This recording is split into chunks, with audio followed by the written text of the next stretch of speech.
party today. We got both AJs and Kratz. I love the hat, Mr. Jones. I appreciate it. Today is Adam Jones' day. This is definitely Jonesy's day. We have two very Baltimore-related guests. We have Zack Britton and Buck Showalter coming up, and Jeff Francoeur too in about 15 minutes. But Britton and Showalter, and the Orioles just traded for Corbin Burnes a few days ago, and this is your first show back, and there's new ownership. But before we get to all of that, there is breaking news. So we're going to charge the mound a little bit early today, powered by Tisa, because we just learned some news that I think was pretty obvious, AJ. Clayton Kershaw is returning to the Los Angeles Dodgers. Physical is on Thursday, which actually makes sense because the Dodgers will be able to put players on the 60-day IL beginning on Thursday because their spring training camp begins later this week. Yeah, it starts soon. Listen, this is a move. They're going to put him on the 60-day DL, but they wanted to lock him up. So they locked him up, and they're going to throw him on the 60-day DL, 2 days from now on Thursday? Yeah, he's not back until second half. Yeah, until he's ready. But this is the right move. You can't, as much as people talk about him going to the Rangers, he's got to be a Dodger for life. This is one of those guys that has to stay a Dodger. And I'm happy he's back. Clayton's a great dude, and he deserves to have a career with one team. Did you think there was a chance, Kratz, that he would end up in Texas? No. I mean, yeah, it's a cool idea, but I didn't see it happening. He did too well with LA, and two, who's to say? I mean, who have the Rangers spent on? Like, they're not just going to go out and get somebody that's not coming back till July. Like, I think it was far-fetched. I think it was a cool idea by whoever drummed it up in the media, but I don't think it was ever a thing. Half their starting rotation is coming back in the second half of the season now when you talk about Texas. Yeah, it's Scherzer, it's Tyler Mahle, it's Jakob deGrom. And for the Dodgers, Adam, I mean, they could use Clayton Kershaw's innings in the second half of the season. I mean, I don't know how they'll feel about him in a postseason start. I mean, that's actually the last time we saw Clayton. Remember, the NLDS, 6 runs, 1 out. He's had his ups and downs in the playoffs. But last year, even despite the shoulder issue and the velocity down in the second half of the season, he put up a 2.46 ERA in 131 2/3 innings. Anyone would take that. I mean, he still could put the ball where he wants to put it. That's still the uniqueness of Clayton. When he had the velocity, he just was, absolutely dominant. But I think you're going to get maybe his final greatest innings of his career. I don't know. That's up to him. That Texas thing, I mean, it sounded good to go home, play in front of your hometown fans. Yeah, they've seen him play enough. So I think it's picture perfect for him to return to the Dodgers, finish his career there, like AJ said, and come back in the second half and whatever he gives, I know he's going to give it his all. And you never know, it might be real, it might be enough to to propel the Dodgers. It's like always look at those second half injury guys coming back as maybe that's the trade that you didn't think, or something, excitement when somebody comes back. You feel any better about the Dodgers? They had another starter. They had a starter that's not coming back till the second half. Yeah, but I mean, he could eat up innings. He can eat up innings when he's healthy. He was really good last year too. Yeah, let's not forget how good he was last year. But the question is, as always, for Clayton, can he do it in the postseason? And he didn't want that to be his last outing as a Dodger. What, a third of an inning and 6 runs or something crazy, which never happens. But he's, I think sometimes he gets an unfair rap. You guys probably tell me if I'm wrong here. He gets an unfair rap because he's had good games in the playoffs too. I know the Cardinals, when I was on them, we killed them twice. And he had a history of running into the Cardinals and getting whacked around. But other than that, they're not great, but they're not awful either. Correct me if I'm wrong, and this might have been a different year, but wouldn't he get hit like in the 6th or something where you're like, hey, it's third time through. Almost nobody does this. And it was just kind of becoming more of a thing. And he was the guy where you're like, no, but he's got to go 7. And then, he'd be fine for 4 or 5 innings. And then all of a sudden he'd get smashed and he'd give up 3 to 5 runs. And you're like, what happened? The 2 games we beat him were game 1 and game 4 and 14 in the DS. They were up 5 runs in the game 1. And it happened in the 6th inning, maybe, where he gave it up. And then the next, it was the 6th or 7th inning where Matt Adams hit a huge homer off of him in St. Louis to put us to the next round. But, yeah, you get May and Kershaw back, possibly. It's a pretty good. It's kind of like the Rangers getting DeGrom, Scherzer, Mahle back. I mean, it's like a new trade deadline for these guys. Mm-hmm. this is like this. Yeah, like you said, I remember when Fat Adams hit that home run. It was like the first home run he'd given up on a curveball against. Because we had his pitches. Oh, really? No, just kidding. But that's what everyone thought. Don't say that. That's what everyone thought. No, we didn't have shit. It was his first. If it was, then you would have hit a curveball well before that. Like, it was unlucky. But thinking about all this, do you think Clayton Kershaw is the reason the Dodgers don't ever let any starters? Because Clayton Kershaw will be the best left-handed pitcher of our generation. Sorry, CC, but he's going to be the best one. And CC. Maybe ever. Say what? Ever? Maybe. He's got. I mean, I can't answer to that right now. But if he can't go into the seventh inning, if he can't go into the third or fourth time through, who's like? How are we going to even trust Bobby Miller to do it? You know. So do you think Clayton Kershaw created this? Like, hey, this happened to Clayton. We can't let anybody else let this happen. I think it's just what most teams do nowadays. I know, but. I think that's a good point, though. It started in like 15, 16, where it was like, yeah, trouble in the first. He threw 2-0 to the leadoff hitter. We got to warm somebody up. It's changed. You're right. Panic at the disco.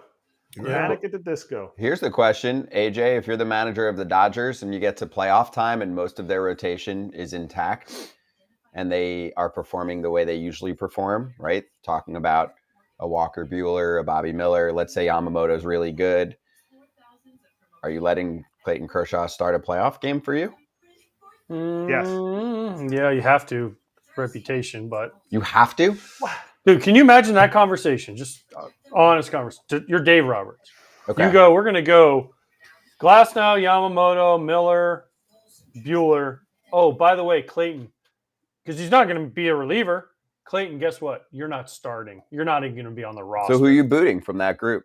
If they're all good, that's the problem. Just imagine. I just want you to play Dave. You love role play, Scott. Play Dave Roberts. I'm Clayton. Dave Roberts actually is a stud manager, and I'll tell you why. He has managed so many, not just personalities, but different talents, and for the most part, created success in the regular season when players on other teams would have been bitching that they're not getting enough playing time. Correct, Kratz? I mean, he's had to manage some pretty tough spots sometimes, and by tough, I mean it's a good problem to have, but you know how it is. There's players on certain teams or they're approaching free agency and they'd be like, screw this. I'm sitting again. He had to deal with more of the platoon BS when Farhan Zaidi was there. A little bit of that went away with this squad that obviously is going to play guys like Mookie Betts and Freddie Freeman every single day. And Ohtani's going to play every day for them for the most part in the DH spot. But you know what I'm saying, right? Like you still have to manage that. There are really talented teams that underperform. And the Dodgers in the regular season, for the most part, don't underperform. They don't underperform, but that is what being a manager now is. Communication station. You have to talk to your players. Like you can't sit there and be like, well, you know what? I don't know if I'm going to take you out in the sixth inning or not. He's always been praised by his players about communication. But back to the whole like Clayton Kershaw thing, he had a 2.2 ERA. He had a 2.2. If he's not starting game one, you're just flipping a coin. Well, he hasn't been good in the playoffs. Then that's like saying, oh, well, Mookie and Freddie are going to hit 6th and 7th next year when we make the playoffs. No way. No way. A 2.2. Yeah. He was good in the regular season last year. There's no doubt about it. He's been good his whole career in the regular season. He got his World Series, though, in 2020. I mean, he's done everything. He's a first ballot Hall of Fame guy. I mean, and he deserves to stay on one station. So, I don't know. I'm happy for Clayton. I'm happy for the Dodgers. I'm happy for Dodgers fans. Yes. And now we can stop talking about the bullshit him going to Texas, at least for one more year. Can it? We'll bring it up again next year, okay? You will. What kind of contract do you give Clayton Kershaw? Whatever he wants. Yep. $15 million. You know what he made last year? 20? 18, 20. $20 million. 20. So they probably got him the same thing. Probably. Actually, you know what? I say they might have given him a little less. Yeah, well, he's only pitching for. Yeah. He might come back in August. I mean, I've heard late July is the earliest. So he might be back in August. Million? He might not be back at all. You don't know. He's coming back from shoulder surgery. He's got a lot of mileage on the arm. You never know. How do we not have these? Normally we have these things right away. Well, it just broke. But still, normally, I mean, it's like just broke. 30 seconds later on Twitter, it's like, oh, here's the contract. Everything You're unravels. like, damn, how did they get it that fast? Yes. I mean, yesterday with the Bobby Witt, it's like just broke. Literally 2 minutes later, you guys are like, wonder what the details are. I'm like, well, here they are. Boom, boom, boom, boom, boom, boom, boom. Yeah. How do they know that? I've seen a few deals, though, that have taken a little bit longer. A few deals. I'm not in terms of getting the deals done, but finding out what the money is. I'm going to say 12 million. 12 guaranteed? 12 guaranteed. Okay. He's got to pass his physical this Thursday. That's such eyewash. Can you imagine if the Dodgers fail his physical? It's such eyewash. Why did somebody, whoever tweeted that, -1? Well, yeah, but you have to say that he has to do it because they have to make him pass on Thursday so he can go on the 60-day. Right, so they can because- say, he needs to go on the Because IL. if they announce it today, then They need to clear a roster spot. Yes. So he'll join Gonsolin and Dustin May Yes. on the 60-day right away. Oh, man. All right, so When's congratulations Gonsolin coming? He's missing the whole year, Gonsolin? Didn't he have May's coming back. Didn't he have Tommy Gonsolin- Junis? Yeah. he got hurt late, though. Yeah, so my guess is no Catman until the next year. Mm. But I got to double check that. I mean, it was late August. Yeah. And apparently he had that tear for months before that. I'm going to say I'm not a doctor. No, I don't. I I'm just going to don't say no. Yeah. So anyway, congrats to Clayton and the Dodgers. And Dodger fans. And Dodger fans. That's the biggest thing we need to baseball. say. And baseball. But congratulations, Dodger fans. Right? There's something to be said for a guy staying in a place his entire career. And this is one of those guys that needs to do it. And so I'm happy that he's not going anywhere else, at least for this year. So rock on, Clayton. 35,000 coming to Dodgers Fest. And they paid to get in this year. So Dodger fans are $10. living the real life. Yeah. So two other small signings. I mean, one, just to put a cap on it, Phil Maton, $6.5 million is the guarantee for 1 year with the Rays. And then Jakob Junis is the fresh signing. So he agrees on a 1 year contract for $7 million. There's Maton with the Rays, 6.5. There's a club option. So it could turn into 2 years, 14 if the Rays want to keep him. And then Jakob Junis actually had a sneaky good year as a long man for the Giants, or whatever they call their pitchers nowadays. / starter, / opener, / closer, bulk, / bulk guy. Yeah. Here for a good time, not for a long time. Whatever. 3.87 ERA, 86 innings, 26% K rate, nasty slider, and they say they're going to make him a starter again. So it's the PTSD for all of the San Francisco pitchers that now go elsewhere and get to be a starter again. I'll start you off with a question here, Jonesy, on Jakob Junis. Mm-hmm. Would you rather have Jakob Junis or Craig Counsell? Oof. That's a good one. Thank you. One physically helps me win. One strategically helps me win. I would take Counsell. Oh, and it's really? nothing against Junis. Yeah. I just think if you give Counsell all the proper tools and the resources, we shall see what happens. Again, Junis, I think that's fantastic. Go get your money. He's going to be up there with my boy Quentin Barry up there in Milwaukee. I hope he has a fantastic year. But you ask me what I want, and I'm taking the manager who's trying to get me to the promised land.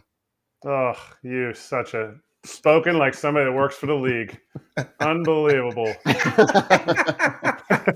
This is a pickup by the Brewers. Like this is what they're gonna do. They're gonna always just try to fill in their rotation with guys that I don't think you're gonna look for more than 5 or 6 out of them. So they're gonna just keep getting those flamethrowers that'll bridge the gap to Devin Williams at the end. Like that's what the Brewers do. They pick these guys up. They pick up a Wade Miley. They pick up a Jhoulys Chacin. They pick up a Junior Guerra. They pick up a Colin Ray type of pitchers, guys that fill these rotations.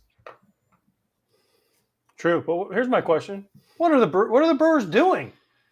If you're signing because they traded Corbin Burnes, they signed Jakob Junis. Jakob Junis is the next Corbin Burnes. Okay, if you say I'm not trying to knock Junis. I'm just saying, but it just doesn't make any. You don't want to pay your manager. Then you do a little bit of adding. Well, a little bit. They got Hoskins, and everyone's like, "Oh, now they're keeping Burnes."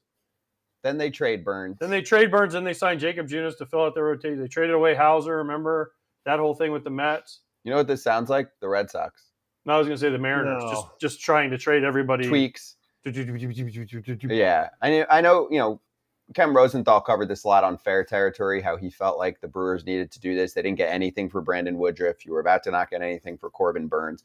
The part that pisses me off with some fans is when they say, oh, the Brewers could never afford to bring players like this long term. I'm like, they just did. They just locked up Jackson Chourio long term.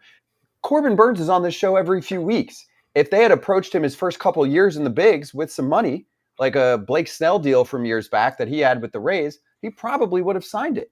I know he's a Boras client now, but he wasn't always a Boras client. And also, he's a year away from free agency. So now they had to make the trade. It has nothing to do with the Brewers not being able to afford him.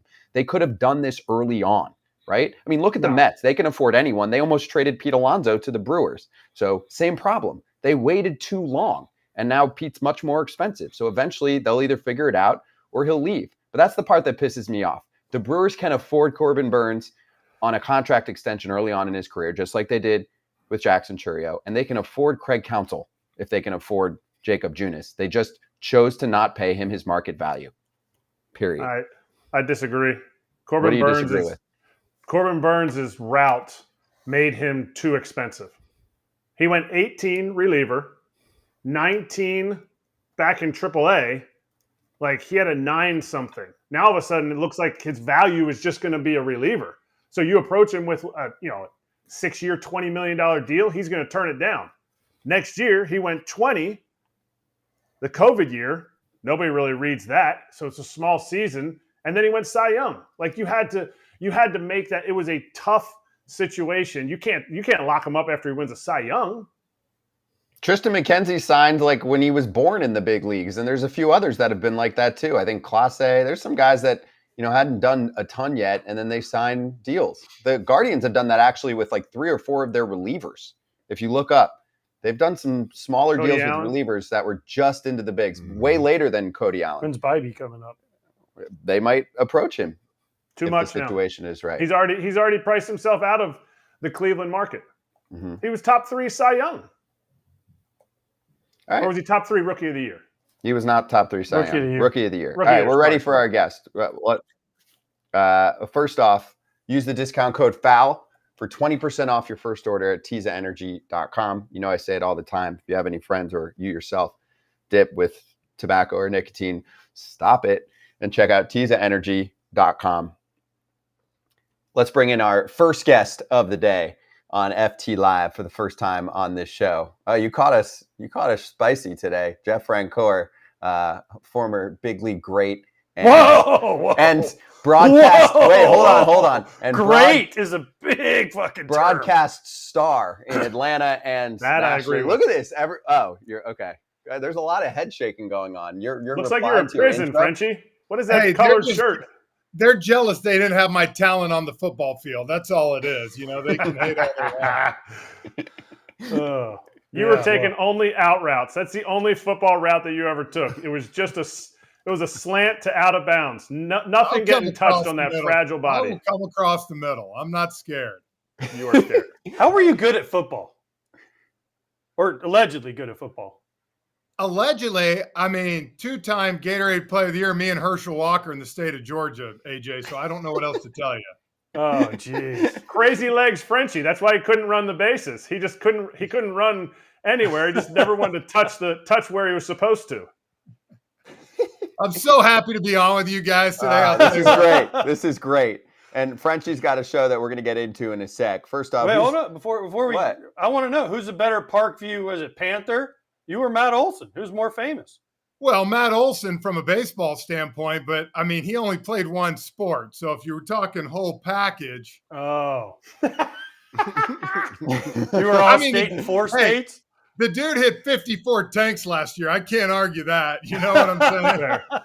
Fair. And you had him on your show recently, right? So did you have him on Pure Athlete, which we'll get into in a sec? Did you already have him? We did. We actually did our first live event a couple weeks ago, and he was our guest. And it was awesome, man. I know we joke around, but, everybody here obviously played at the highest level, And now that you have kids, you see what youth sports has turned into. And I know I've talked to AJ before, numerous times, but it's crazy, man. The amount of money some of these parents are asked to spend and all this stuff. And honestly, we're just trying to give an outlet for former athletes kind of talk.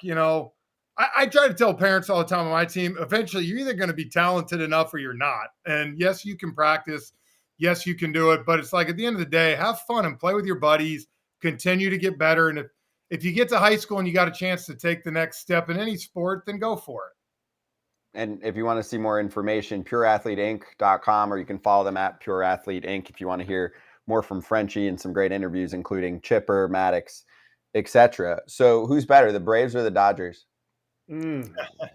Well, I will tell you this, man. The Dodgers obviously loaded up, but I will tell you they still got to pitch. And I know they've picked up a couple guys in Glasnow and Yamamoto, which should help big time. But if there's one thing I've learned from the last 2 years, even with the Braves, if you're not healthy pitching wise going in the postseason, I don't care how good you are. I don't care what kind of lineup you have. It's not going to last, man. And I think that's kind of where they're at right now. They just don't have,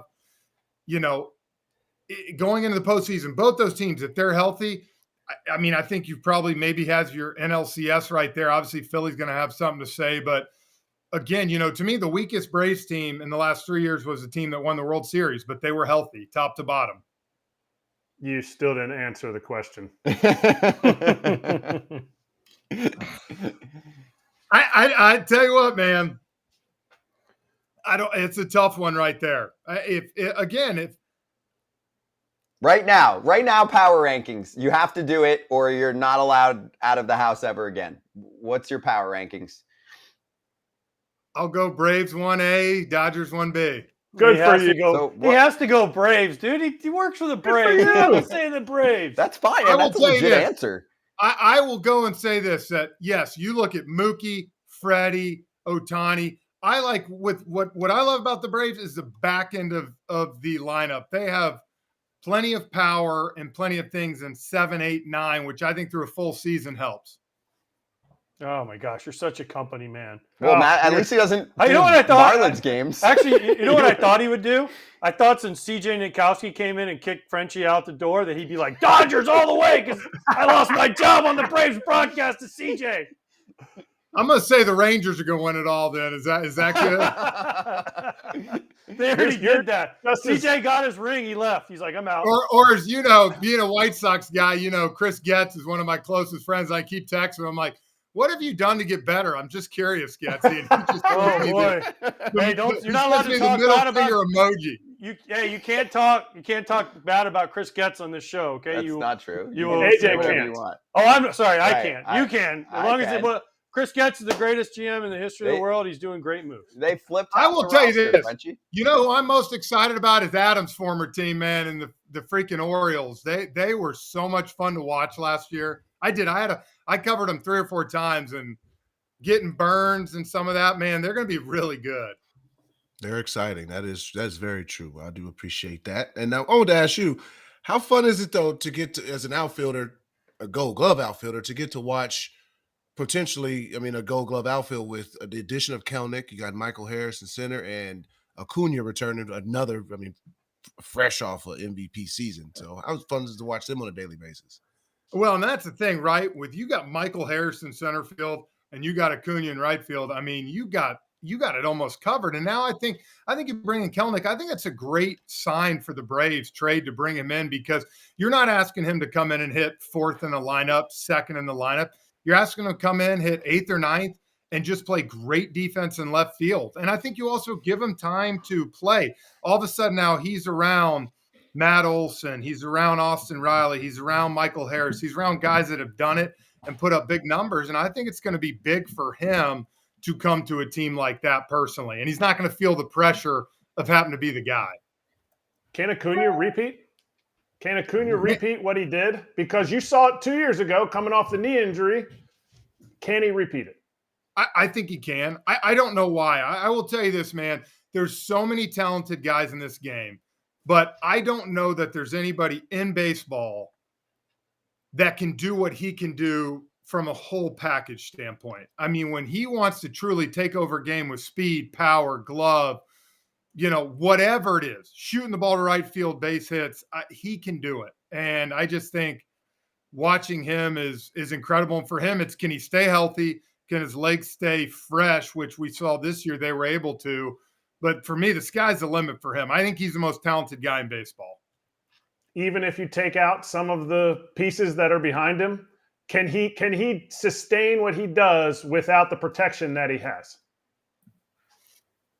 Maybe he doesn't get as many runs scored or RBIs from the guys at the bottom of the lineup. But, ultimately I laugh because, I was spoiled and I got to watch this guy play every single night almost last year. And even, when I wasn't working, my kids, of course, wanted to watch it here at home. So, it's just, like I said, every night he did something that made you want to tune in. And there's not many guys to me in the game of baseball that do that, right? You every time he comes up to bat, he's got a chance to do something special. And I think he can sustain it, at least at this level, for another 3, 4, 5 years.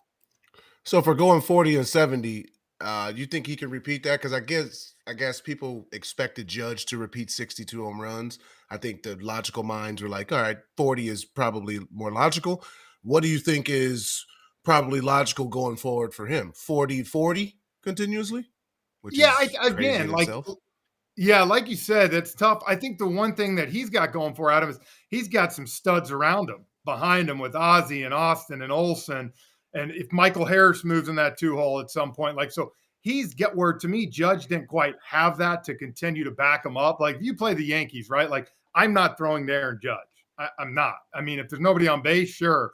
Where with the Braves, you can't really say I'm going to put him on because, boy, you flip the lineup around to to Riley and Olsen after. So I think he's going to. Again, the big question is, does he want to steal 70 bags? Honestly, can he stay healthy enough? I think he'll hit 40 home runs because he's got so much power at all parts of the field if he stays healthy.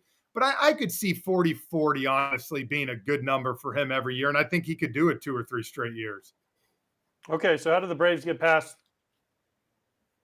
the first round? Do they outplay the Phillies? Do they try to win the wild card and not win the division so they don't have the excuse of, oh, we had too much rest and there was a break in between? Or do they just try not to play the Phillies? Yeah, well, see, so I'm going to call bull crap on the rest, right? Because me too. I know it affects you somewhat. But Houston did it this year. They got out of it. Look, the Dodgers limped into the playoffs this year. I will say this again. It'll come back to me. The Braves, Charlie Morton got hurt this year. Fried hadn't pitched in 19 days. And so all you were going out there with was Spencer Strider. 2 years ago, Strider got hurt. And if you remember, Kyle Wright was the only guy that was healthy, and he won his game. So all of a sudden you flip around, right? And the Phillies, they had Nola, they had Wheeler, they had Ranger Suarez, who does not get enough credit during the postseason. All this guy does is go out and give him 5 innings every time. And Rob Thompson tells us, I'm hoping to get him through 2 or 3. And I'm like, let this freaking guy go 7. No one hits him in the postseason. So again, I don't care how good your lineup is. If you don't have starting pitching and in numbers, you're not going to win in the postseason unless you have a few of the bullpens that we've seen in years like the Royals in 15 and 16. But even that, you got to have someone to get you through 5 innings. So that's my thing. Can the Braves staff be healthy in October? The Royals was 14 and 15, just saying. You know what, dude? It all runs together. I feel like in 11, 12, 13, I really set that Royals run up, You by did. injecting into my clubhouse. You did. You interjected that veteran leadership without being over 30 years old, and you talked to a bunch of those young guys. But what I want to go back to, you kind of hit on a little bit with the playoffs. What do you feel about the whole attaboy Harper situation? Oh, God, man. You know what? Good for Bryce, right? If you can give yourself motivation, I'd give myself motivation in 2 seconds. And I said on air a few times during the game last year, that was kind of the difference. If you watch, Phillies played like their hair was on fire, man. They were first to third running, and it almost seemed like the Braves were a little shell-shocked in a certain sense. But, at the same time, to me, if I was Arcia, to me, it would have been more if he said, yeah, I said it. What are you going to do about it? Do something. And I know there's 100 ways you can look at it. It's probably the football side of me coming out. But, at the same time, you got to find a way when you get to that postseason. Y'all have all been there. It's a sprint, man. You can't say there's going to be tomorrow. And for the Braves, unfortunately, man, it was like all of a sudden, how are you the best team in baseball all year and you didn't know who your game 3 starter was going to be? I mean, that's not a good recipe for success. Mm-hmm. Frenchie Kratz said you set up the Royals for success. Do you also take credit that we set up the Braves for success in 2016? I mean, what a team we had that year. I mean, I'll tell you, if it wasn't for us setting the tone for Dansby and for these kids, I don't know where they would be these days. Were you even there at the end, or did you get traded? Remember, I got traded to the Marlins, but I told someone we should have known we were in trouble when one game in Pittsburgh, Kelly Johnson's hitting third, I'm hitting fourth, and AJ's hitting fifth. And I'm like, oh, shit, man, we're in trouble. That was right when Freddie got fired, so, I mean, it makes sense. Hey, one of the best moments was Snit's first win. We can take credit for this. Me, AJ, and Kelly went into Snit's office with champagne and beer, man, and had a few of them with him after his first win, which was fun because, AJ can tell you too, man, Snit's one of the best. Oh, yeah. We gave him a beer shower. He didn't know what to do. No, he didn't. I mean, I don't know about you, but I remember I woke up and I had a phone call from Freddie Gonzalez, and I'm like, what the hell is he calling me? It was like 9 o'clock. I'm like, I had a call like 8 o'clock. I'm like, what the hell happened? He's like, just calling to say I got fired. And then I'm like, oh God, now what? So then you're like, well, who's our manager? We're thinking like TP or maybe Eddie Perez. And they're like, oh, Snit's flying in. And we're like, I didn't really know Snit very well, but these guys were like, oh my God, he's the best. Oh. And we got our ass kicked the first game. Second game we won, and he had a beer. He didn't know what to do. We all showered him with. He's like, what do I do? Like, am I supposed to get? Then you got to know him because he was saying, instead of a beer shower, can I have vodka Tito's with cranberry? Exactly. Yeah, and he's had a few of those since. Yeah, now he's just celebrating World Series. Wins don't matter to him anymore. It's just World Series and division titles. Well, let me ask you if you felt like the Braves were missing something from, an aggressiveness mentality or just like I'll call it FU mentality, because that's what AJ Minter said last week on our show. And I heard Riley say something along the same lines. Did you feel like the Braves were missing that? And what is that? Well, I think you got to have some attitude, man. You can't just be, the nice guys and do this. And my point to that is what you said with Bryce Harper, right? When he came out and did that. And I thought the Braves had a huge chance after game 2. I mean, they stole that game. Zach, they were all but down and out, and they came out and absolutely just played fantastic. The last 2 innings, won the game on the big play. And it got to the point that you were just like, man, you got to have something that fires you up. You got to have something that kind of gets you going. And then they showed up there in game 3 and it just wasn't there. And so I think you have to play with an edge. You have to have a couple guys. And I do think Austin Riley can take over that leadership a little bit and be that guy, because that is one thing I'll say about Freddie. Freddie would get on guys. He would ride guys. So when he kind of left, you remember the whole Acuna Freddie thing. I mean, let's be honest. The reason he didn't love him is because he rode him, right? Like he got on him. So I think Austin Riley needs to kind of step up in that role, and I think he will. He's a good one to do it. All right, so the Braves rarely have to deal with this, but next year they're going to have to deal with one of their number ones. I think Strider and Max Fried are number ones. Where's it going to go? Is Fried going to be coming back? Is he going to be cost too much? What's happening with that? Yeah, you don't know. I mean, you wonder if he's going to be joining Glasnow and those guys out there in L.A. He's from there. But at the same time, I think, Max, wants to stay healthy this year too. He's been hurt the last couple years. So I think it's a good situation in the fact if you're the Braves, I think you're going to have a motivated Max Fried, a guy that wants to have a big year. I mean, it's right before free agency. And then you see what can happen. I think the one good thing for the Braves and the difference from when, AJ and I were there, honestly, compared to now, because of the stadium, because they're selling out every game, their payroll, man, is going to be what, 220, 230. So all of a sudden they go from this team that's there to kind of a big market team. So I think the good news is they're going to have some money to spend, even if it's not Max. But I will tell you, man, you get him and Strider. I was telling someone this the other day, man, could you imagine NLCS of like Strider and Yamamoto game 1 and then Fried and Glasnow or vice versa? I mean, it's going to be a lot of fun to watch.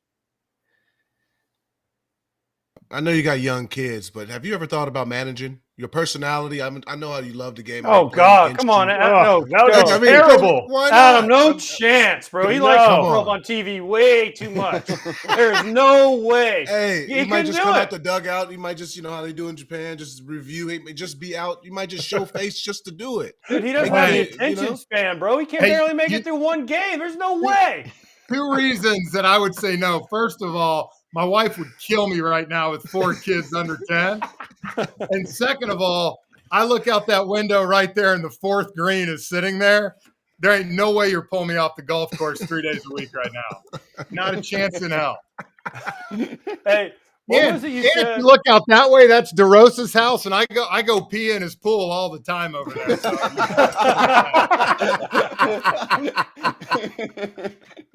Epic. That's perfect. I pee in pools too. It's good. It's good for you. It's good for the soul. Hey, do you remember when I think you were on the Royals at the time, before Kratz got there, obviously, because we're way younger than him and better looking, and we all have our hair. But that's a different story. We were talking one day, and you go, hey, at some point we got to make some of these prospects turn into suspects because prospects can only be prospects. And I use that line from you all the time. People are like, what is he talking about? But can you repeat it, what you said? And then it ended up being true. The Royals went out and made the moves and obviously won the World Series. Well, that's the whole thing, right? Like at some point you got to go all in. Like a prospect is a prospect for a certain reason, but how many don't pan out? And look, Will Myers was a great player. I mean, he really was. He went to Tampa, did some good things, but if the Royals don't go trade for James Shields and for Wade Davis, they don't win the World Series. I mean, they don't get to it and they don't win the World Series. And I've just always said, man, like I respect how organizations go about it, but at some point, some of these GMs are so worried about a guy maybe turning into a superstar down the road. That's going to happen. I mean, you're going to give away a player. And so I just think at some point, and we talked about it because, the y'all kind of were at the end of the run where y'all were starting to flip it around a little bit in Chicago, and the Royals were getting ready to use the Moustakas, the Hosmer, Lorenzo Cain, and try to make this push. And I remember, I love how Dayton took that mentality of at some point, because if you remember when Dayton made that trade, man, I mean, people went nuts. You're giving away Will Myers, you're giving away this. And you know what? It was the best thing that ever happened to Kansas City, and they won a World Series because of it. So I'm a true believer. Look, you develop all this talent, you see who fits in your system. But if there's not a need or one of these guys sitting there, go get somebody that can help you and try to win at the big league level, man. Because it's like anything. We got AAA Gwinnett here in Atlanta, and my kids, look, they'll go to a game, but who do they want to go see? They want to see the studs down in Atlanta, and you want to go see the best players. And I think you have to take that opportunity sometimes. And that's why I think someone like Alex Anthopoulos makes many other general managers look bad, because he goes for it. Dombrowski does the same thing. They're like, I'm not waiting around, and I'm going to target players, not what the freaking spreadsheet says, and see which player right now in the signings that we can get that lines up with the money that we have him matched to. Like, it's too much. It's overdoing it, and they're making them look bad. So on Anthopoulos, how much money did he get with that massive extension? Because we're going to find out eventually it's a publicly traded company. I think that's what everybody's waiting to find out. I know I have. I think we're all kind of sitting. Even Snit has talked to me. He's like, man, I wonder what he's getting hooked up with. But, look, he deserves it. I mean, look at a perfect example of a prospect, Michael Harris. Braves knew he'd be unbelievable in defense. They told him, just play center field like you can, and we'll take whatever offensively. They didn't know how good he'd be offensively. You didn't know until he got here. And he's been incredible in center field. But then there's guys that you say, hey, these are can't miss guys. And every single one of you can go, on your hand and continue to count the guys that are going to make it, and they never do anything. And that's the whole thing for me, right? Like, eventually you got to get players that know how to play baseball, that know how to win, that are coachable, that are good teammates, man. And when you get those guys, then you put them on a team and you run with it. And it is what it is. And that's why I like Alex. He's not afraid. If he makes a bad trade, a bad signing, you know what? You move on. But you can't be afraid of the media and these people, getting on you, because that never works out. Hey, is that why they cut you out of Atlanta? Because they had to pay Alex? They couldn't afford you anymore? I mean, you're too big of a star. If you ever turn on a Braves game, it's Frenchie fly fishing in a river for Georgia Power. And then the next one, he's doing a truck commercial. He's driving down the road. If you want to be like me, you drive this truck to fly fish for Georgia Power. Hey, you know how good McCann and Smoltzy are at golf. How do you think I pay my golf bets off? I got to do something leverage. You know, the wife can't know about those. Frenchie, all right, this is like kind of part of my shtick. I only get to ask a few people this. Do you remember where we were teammates together? Philadelphia. Oh, see, I bet against it that you wouldn't remember because it was only a month, and you were like on your way. You were ready. You weren't even ready to play. You didn't really even think like, I'll maybe play another year. You were ready to come out. I think you had one kid at that time. Yeah, and now we have 4. So look at you. Lord, maybe I should have kept playing. I was gonna say maybe say no one time. Well, I'll tell you this, man. I might have, I stepped back to spend more time at home. I might have overcommitted because I'm coaching 2 flag football teams, a travel softball team, a 5- and 6-year-old t-ball team, which my daughter's team, which I hit a girl the other night, of course, and she cried for 10 minutes. And I'm like, you know what? I might have overcommitted. Like bridesmaids when she got 8 dogs, might have took too much. All right. Okay. Hey, by the way, before we let you go, did you know that Kratz was once deaf?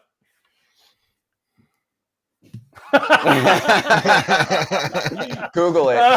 If nobody knows, just Google Jeff Francoeur, Pat Murphy. And what was the guy's name? We have the story on the show from Pat, right? Which one? The one about the deaf guy. Yeah, Jorge Reyes was his name, dude. And I will tell you this, because I don't talk about it much because I'm still quite embarrassed. But, dude, it was hilarious. There's one game where he went 1, 2, 3. And he came in the dugout and sat down, and I went up to him and like pounded him on the chest. And I was like, great job, yelling in his face. And the fact that he didn't laugh or smile, like this dude needed to be an actor, not a pitcher in AAA. Oh my gosh. Incredible. Well, on that note, give us a plug one more time with Pure Athlete. Tell us, what you got going on, anything that people should definitely, look for in the pod and where they can find it. And if you forget, I can remind you. No, I think like anything, man, hold on, buddy. My biggest thing is, look, we all have kids, right? And we want the best for them playing sports. I've always said it, man. My goal for my 4 kids is to play until they can't play anymore, whether that's high school, but learn lessons, discipline, and the values that my dad taught me, that my coaches taught me. And so, that's what it's all about, giving these parents from so many great athletes that have done it. David Pollock said David Pollock said about this was the best one. He said, if your passion is greater for the sport than your kid's passion, it's never going to work out. And it's funny, my son's 8. He doesn't want to play baseball. We're playing lacrosse and golf. And, at first I'm like, man, how does he not want to play baseball? But I watch him on the lacrosse field, checking someone, and I'm like, this is what he loves to do. So as I said, I'm a big proponent of pushing your kids to play sports. They're going to work hard. They're going to play hard. But at the same time, let them choose their path, because that's exactly what it is, their path. That's good stuff. That's good content right there. Pure Athlete, go check it out. All right, you go handle the Rugrats, all right? And go piss in. You know what I'm about to do? I'm about to take them on the golf course because we're close today. I'm going to let them run the dogs 100 times. Wait, take them all into DeRosa's pool and let them all just be. Who has more kids? You or Kelly at this point? The same. He's got 4. I got 4. Gosh, you guys should have quit, man. 4-4. Good luck to you both in the race. Thanks, Frenchie. Hey, I love listening to y'all guys. I appreciate what y'all do too. Hey, and thanks for finally finding time for us, Frenchie. We really appreciate it. The champ. Get out of here, man. Thank you. Appreciate you.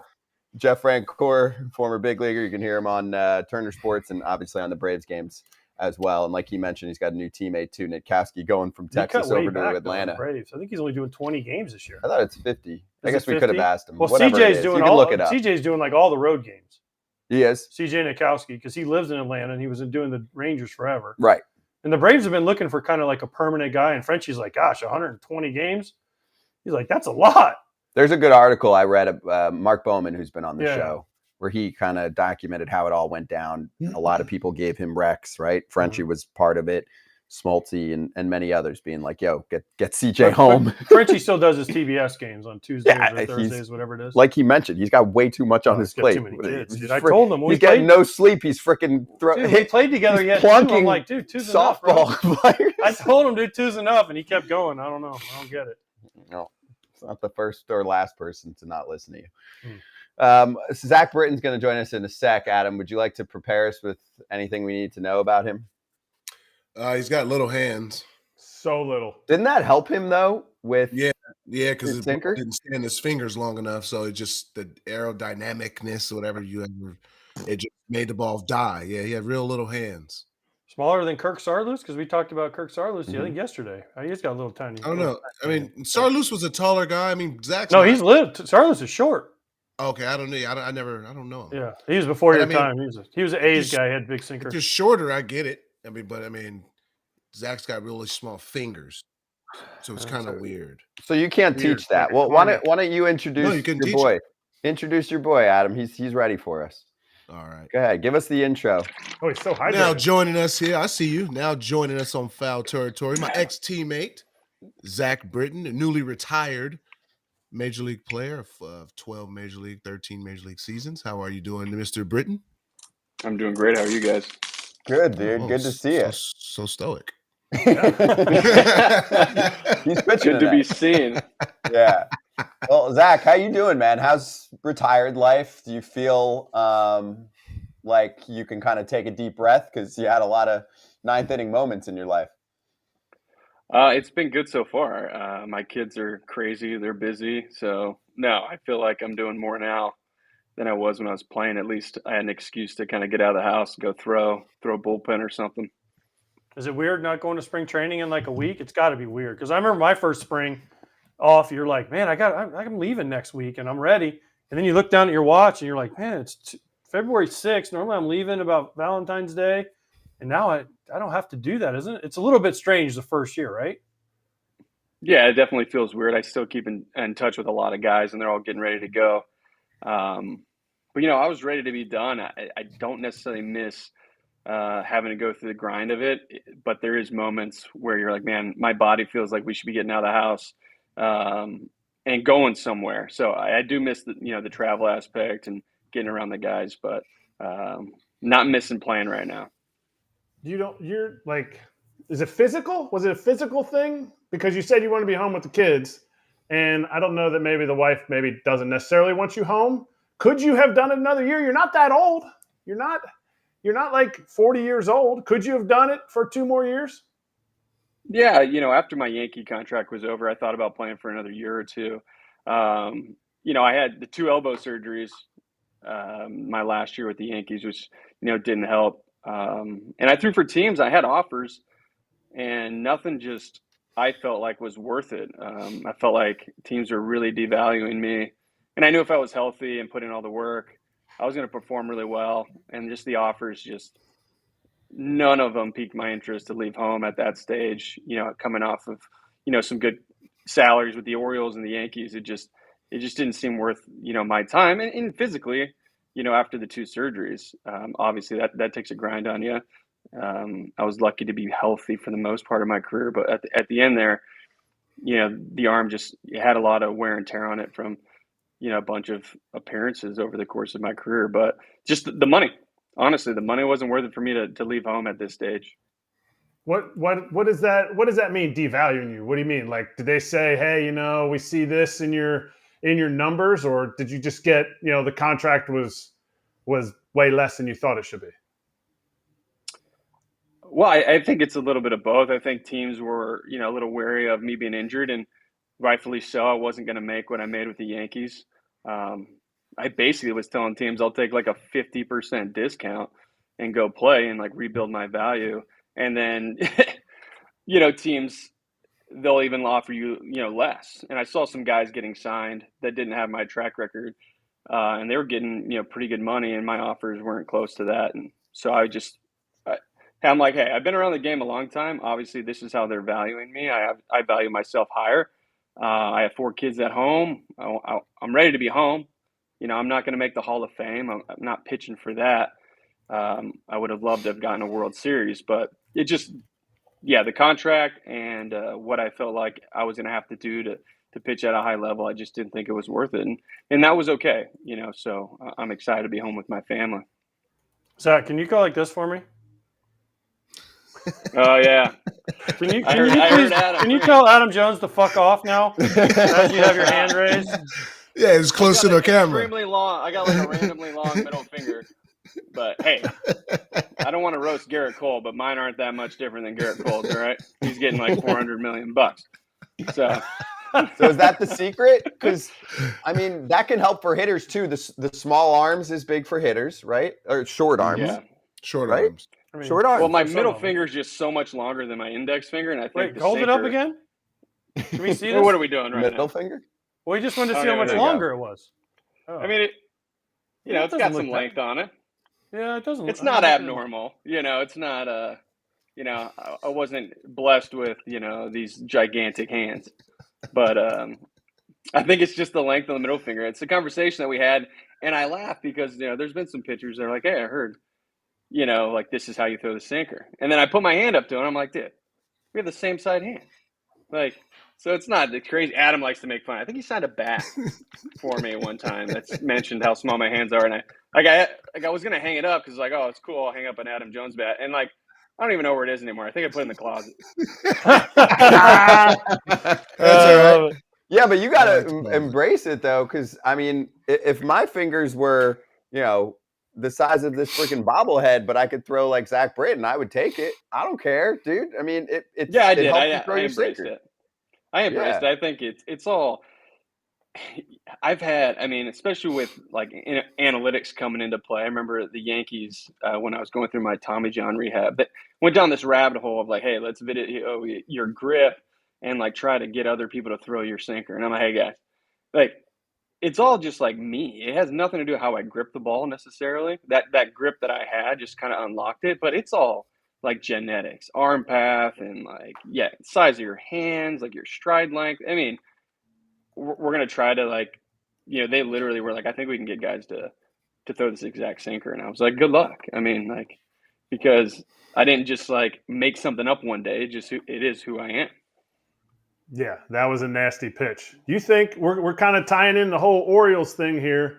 Do you think a sinker baller in today's day and age can be an elite closer? I mean, I'm not saying you had one of the greatest 3-year runs of all time, and that pitch was a pitch. Nobody could do anything with it except for the time that I broke your hand on a line drive. But that's not here nor there. We'll talk about that later.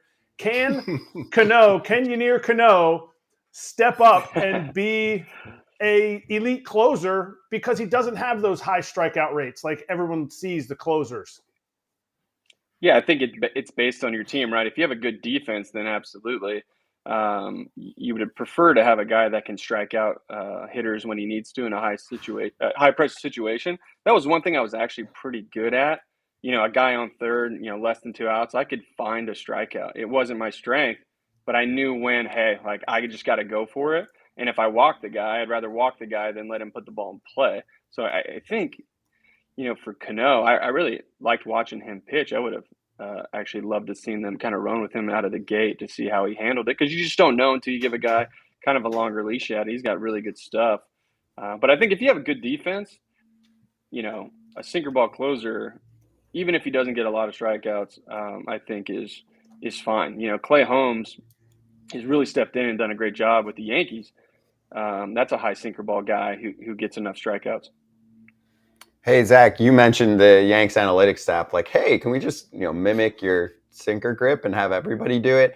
How did you feel the Yankees analytics staff and communication flow was compared to what you experienced in Baltimore? And I'm sure you heard towards the end of this past season, Judge kind of complaining about it because they had such a bad year and he felt like they needed to kind of switch things up.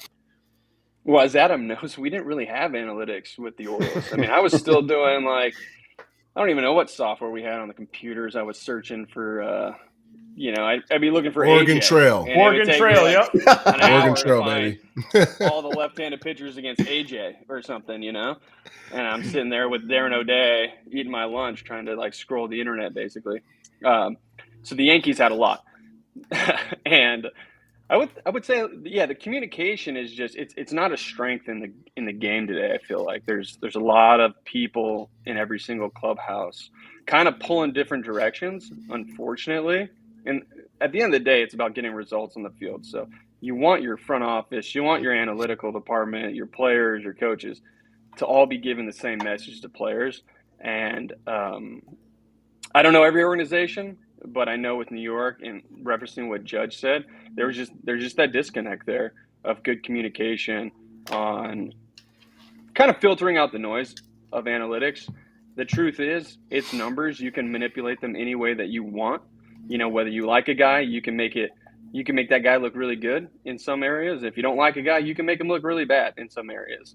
So I think the issue is just more so about communication when it comes to it, and I still think we're struggling with that in the game.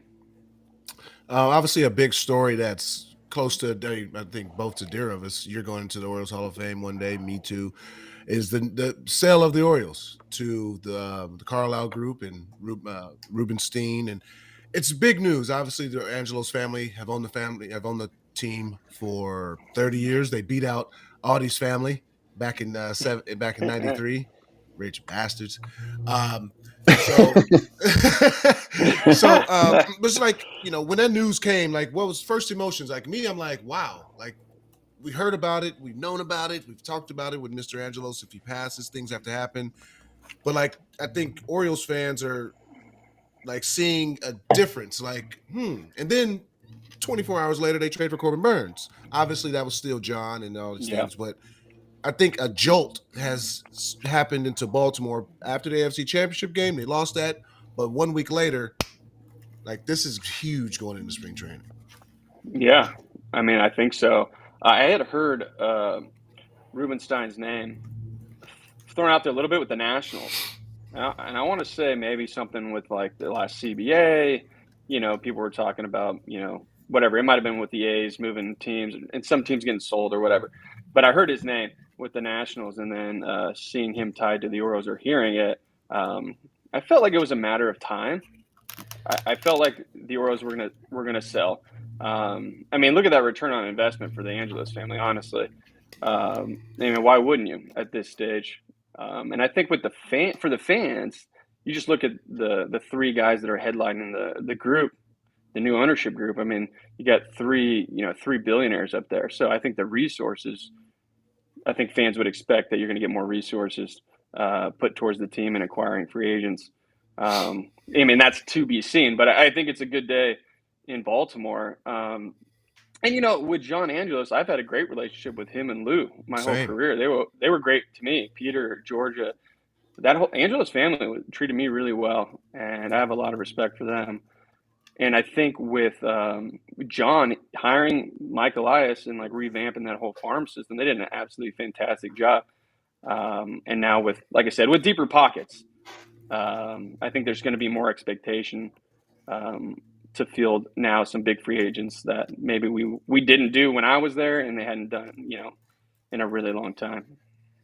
That's what I was going to ask about. When did the window close? After you guys lost, after you and Jonesy lost to my Royals in 2014, when did the window close for the Orioles? Because we talk about the window being open right now for this unbelievable young talent in Baltimore. Are they too late? Yeah. You know, was last year the chance? Coming from your situation, when was that window closed, and did they go too late to try to get the free agents? Yeah, that's a good question. Honestly, I thought 2015 was our moment after we got beat in the ALCS to really add some guys. Like, you know, we still had a couple more years into free agency. I think myself, Machado, guys like that. You know, we were around for a few more years, and we were more experienced. I think just adding like another pitcher, maybe another bat here or there, would have been huge. I think 2015 was the year where if we could have added some pieces that offseason, we would have done well. And I don't even think we got to the playoffs in 2015. And then obviously the wild card. We got to the wild card in 2016, but I don't even think that was it. That was like we grinded to get to that wild card game. In 2014, I mean, we were full speed ahead, great team, good offseason acquisitions. I think 2015 honestly was the year for us. So going with this team, yeah. I mean, last year I just thought if they added another big pitcher and kind of slotted everyone else down in the rotation, it would have really helped them in the playoffs against those tough lines like the Rangers. I mean, that lineup is tough, but they got these guys for a while, and these guys are talented. My brother is the AAA manager there in Norfolk, and he says, I mean, there's even more guys coming. So I think they're going to be good for a long time. But you said 15. Okay, so 15. Do you know how much money was spent that offseason in 15? On the Orioles? The Orioles free agent market. I sure shit do. Jesus. I mean, is it going to be a goose egg? Probably, because I was thinking the year before we got Nelson, right? And then $235 million. Well, that was Chris Davis. So there's outside people. That's what outside money. You guys needed a starting pitcher. You're talking about the offseason going into 15. Yeah, correct. Yeah, not the offseason after 15, because CD had a just unbelievable year going to free agency. I think it was 47 and 130. Right. You got to give him his money. So we signed guys, and then guys were arbitration. Machado's starting to make money. Britton everybody's getting arbitration. Yeah. So that was the reason why we made money. We're talking about 14 going into 15, because those years, that's when we didn't get Nelson, we didn't get Markakis, and I was sad. $2.25 million. That's what you guys spent after 14. That's where we're talking about, big guy. Yeah. Adding the money like on Chris, like, I mean, he went off. I mean, he was going to get that in free agency, right?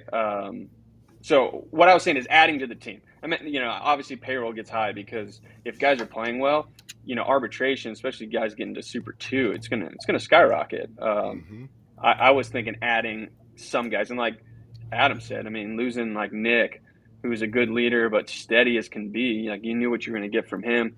And then Nelson, that was kind of like a 1-year deal, bounce back for him. But either way, just adding another piece or two, I felt like that would have been our window to possibly be able to get a World Series. Because we were pretty close when you guys beat us in 2014. Well, in 14, Nelson Cruz had to sign a 1-year deal because I was with him in Texas in 13. He was coming off steroid suspension. Yeah, at the end of the year. So that was his bounce back year. I appreciate you guys not signing Markakis. I got to play with him for 2 years in Atlanta. So thank you guys. Got to know him very well. Very happy that he didn't go back to Baltimore because he came to Atlanta, although we sucked and you guys were good. My real question, though, is we have Buck Showalter coming on after you. Have you guys ever talked about the wild card game in 16 where you didn't pitch? And did you say anything to him after the game? I know it's tough when you're in the heat of the moment, but they brought in Ubaldo and everyone crushed him for not bringing you in at the time. Have you guys ever discussed it? We haven't discussed it in depth at all. And I didn't say anything after the game. The media just came right out of my locker. I knew Adam was upset. A few other guys had said something to me. Like they had seen me warming up and they were like, "Hey, what was going on?" I was like, I don't know. Like I was screaming at you. I'm just there. I'm just warming up. Like I'm just like waiting for someone to put me in the game, I think, and Adam can correct me if I'm wrong, Buck always had this thing in spring training where we went to a movie theater and he addressed it before we started getting hyped up for the next season. I don't exactly remember what he said, but he addressed it, and for me, I kind of was like, whatever. I turned the page and was just focusing on the other season. But I had to answer a lot of questions. I still do to this day. But no, we haven't really got into it. I'm sure he had his reasons. I always respected Buck in being very well prepared for the game. Rarely did I think he got caught off guard.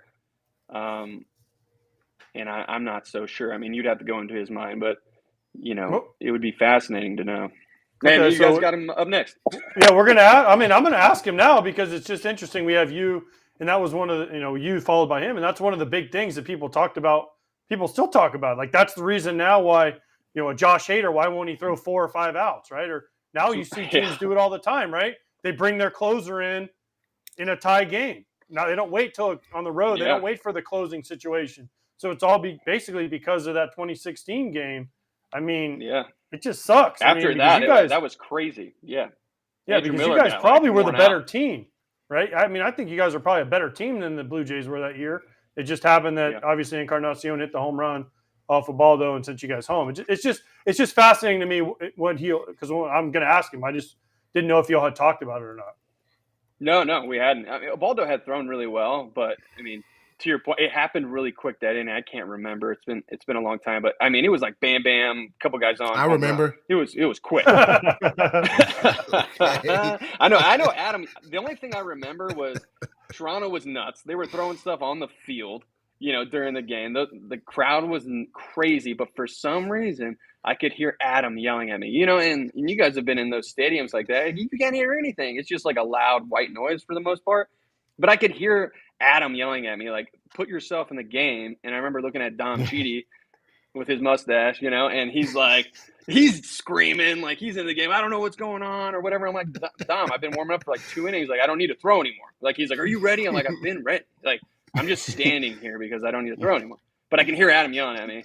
And I'm like, I don't know what's going on right now. Like, what's happening?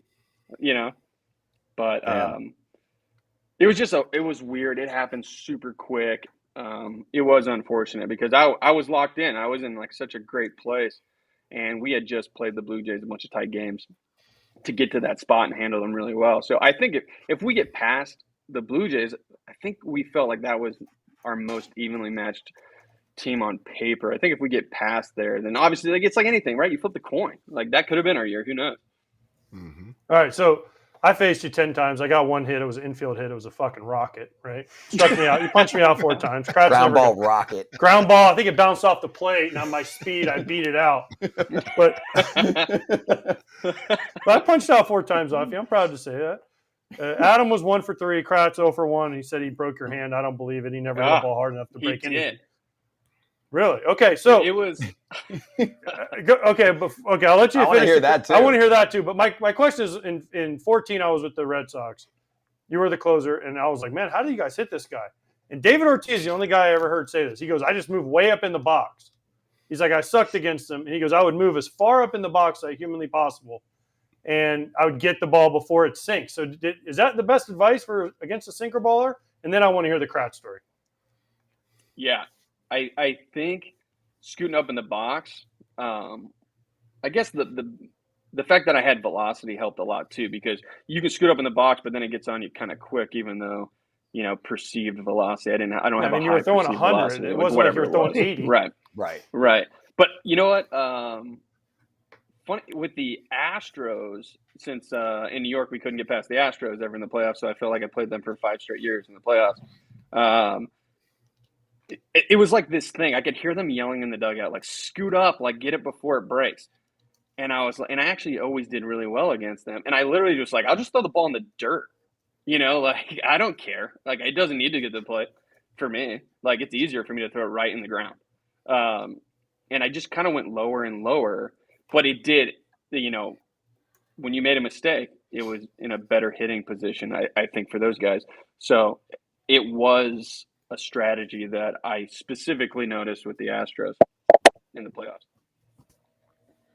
And then Kratz, you want to know how Kratz broke my hand? I really don't want, because look at him. He's so happy. So it's like, and I blame myself.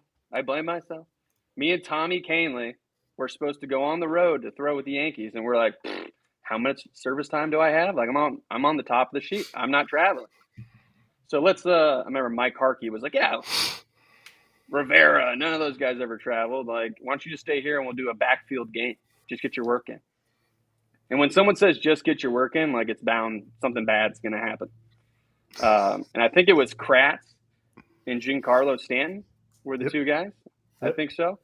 And Stanton hit like 7 home runs off of Tommy Kahnle. I think he might have hit a 300-mile-an-hour homer off my slider. And then I'm messing around, feeling really good about myself. And I'm like, I'm going to throw this sinker inside the Kratz. And I'm not sure if I told him I was going to do it, but I feel like I might have motioned. Yep. I did not. So I'm like, I'm going to mess around. And I just threw this piece of crap, no spin. I don't even know what it was. And he hit it so hard off of my right wrist. And he broke it.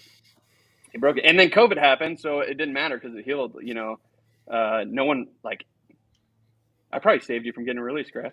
Because you probably saved COVID happened and no one cared because they were worried about COVID. And I was like, Dad, good, because my wrist is broken. I'm going to need 3 weeks, 4 weeks to get this thing back on track. But Yeah, it's because I was just going through the motions, and Kratz is like, I'm here to win a job, and freaking murdered this sinker.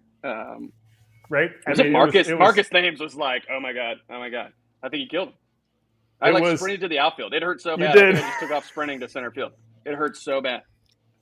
It was 114 off the bat, and it made it so fast to your wrist, and you ran into left field. And there was it was empty stadium, Steinbrenner Field or Legends Field, and somebody dropped the loudest F-bomb ever.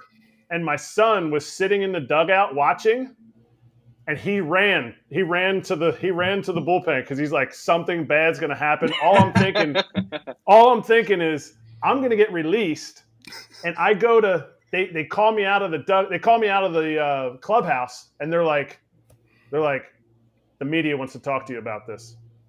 And I was like, I really don't know what happened. Like, I was like, you might have to ask him. Like, I think it hit his glove, knowing that it just destroyed your wrist. I was like, it's his glove hand. And then they go, well, what do you think's going to happen with this whole COVID thing? And I'm like, I got no idea. And it was a non-story, nothing. That's right. The next day, because the team was in Jupiter, the next day, season got banged and came back from COVID. We were in the alt site, or not the alt site, in the Yankee Stadium. You go, bro, my wrist was broken. I can't believe that. It was funny because I was driving in the offs. We were home for COVID. I was driving with my right hand, and it just gave out the wrist. And I called Mike Schuck, the head trainer of the Yankees. I was like, "Hey, I'm pretty sure this is busted." And it's COVID, so it doesn't. No one cares, basically. And they're like, "Whatever, you might have the whole season off to heal." But it was unbelievable. It just anytime I tried to be pull the service time thing and be like, I'm not traveling. Karma. Something bad always happened. And so I just bit the bullet from there and on out. And I went anywhere. I'm like, I'll travel across the state of Florida because I know if I stay here, I'm probably going to get a line drive off my forehead, off something bad's going to happen. I had a story and a question for you. So the story is, I remember we were in Anaheim, and you remember this too, where you keep throwing your damn fastball over and over and over again. It's nasty. We get it. It's filthy. But you keep throwing over and over and over, and somebody walks you off in Anaheim, a little just punching Judy too. Gotta be real good. I come in there, cussed you out politely, and said, hey, bro, just throw a curveball here and there. Just mix in one. Next day, you get the opportunity. You got the funny run with the short arms and the short hands. And you throw 3 curveballs, bounce all 3. They swing at all 3. You have a 1-2-3 inning. It was one of the easiest. After the game, I just look at you when we were in the lineup, and I'm just like, just throw the curveball every once in a while. You went from 99% fastball to 97% fastball. You just started to throw a curveball just a tick more. With the Yankees, you went and started to throw a lot more sliders. I mean, I'm sure that was due to the analyticals. But my question is, your sinker was so superior for so long. Where would you rank it up in terms of Mariano's cutter, Trevor Hoffman's changeup, Pedro's curveball changeup, Randy's slider, Kershaw's curveball? Where would you rank it up in terms of a single individual dominant pitch? Oof. I mean, that's tough. I mean, those guys just the longevity of it, right? Yeah, especially Mo. Even though Mo did add a 2-seam a little later on in his career, I talked to him a little bit about that. But still, I mean, I don't think anybody can touch Mo and his longevity and success with the cutter. But, I think in the years that I had with that sinker, I mean, it probably the tier below Mo, honestly.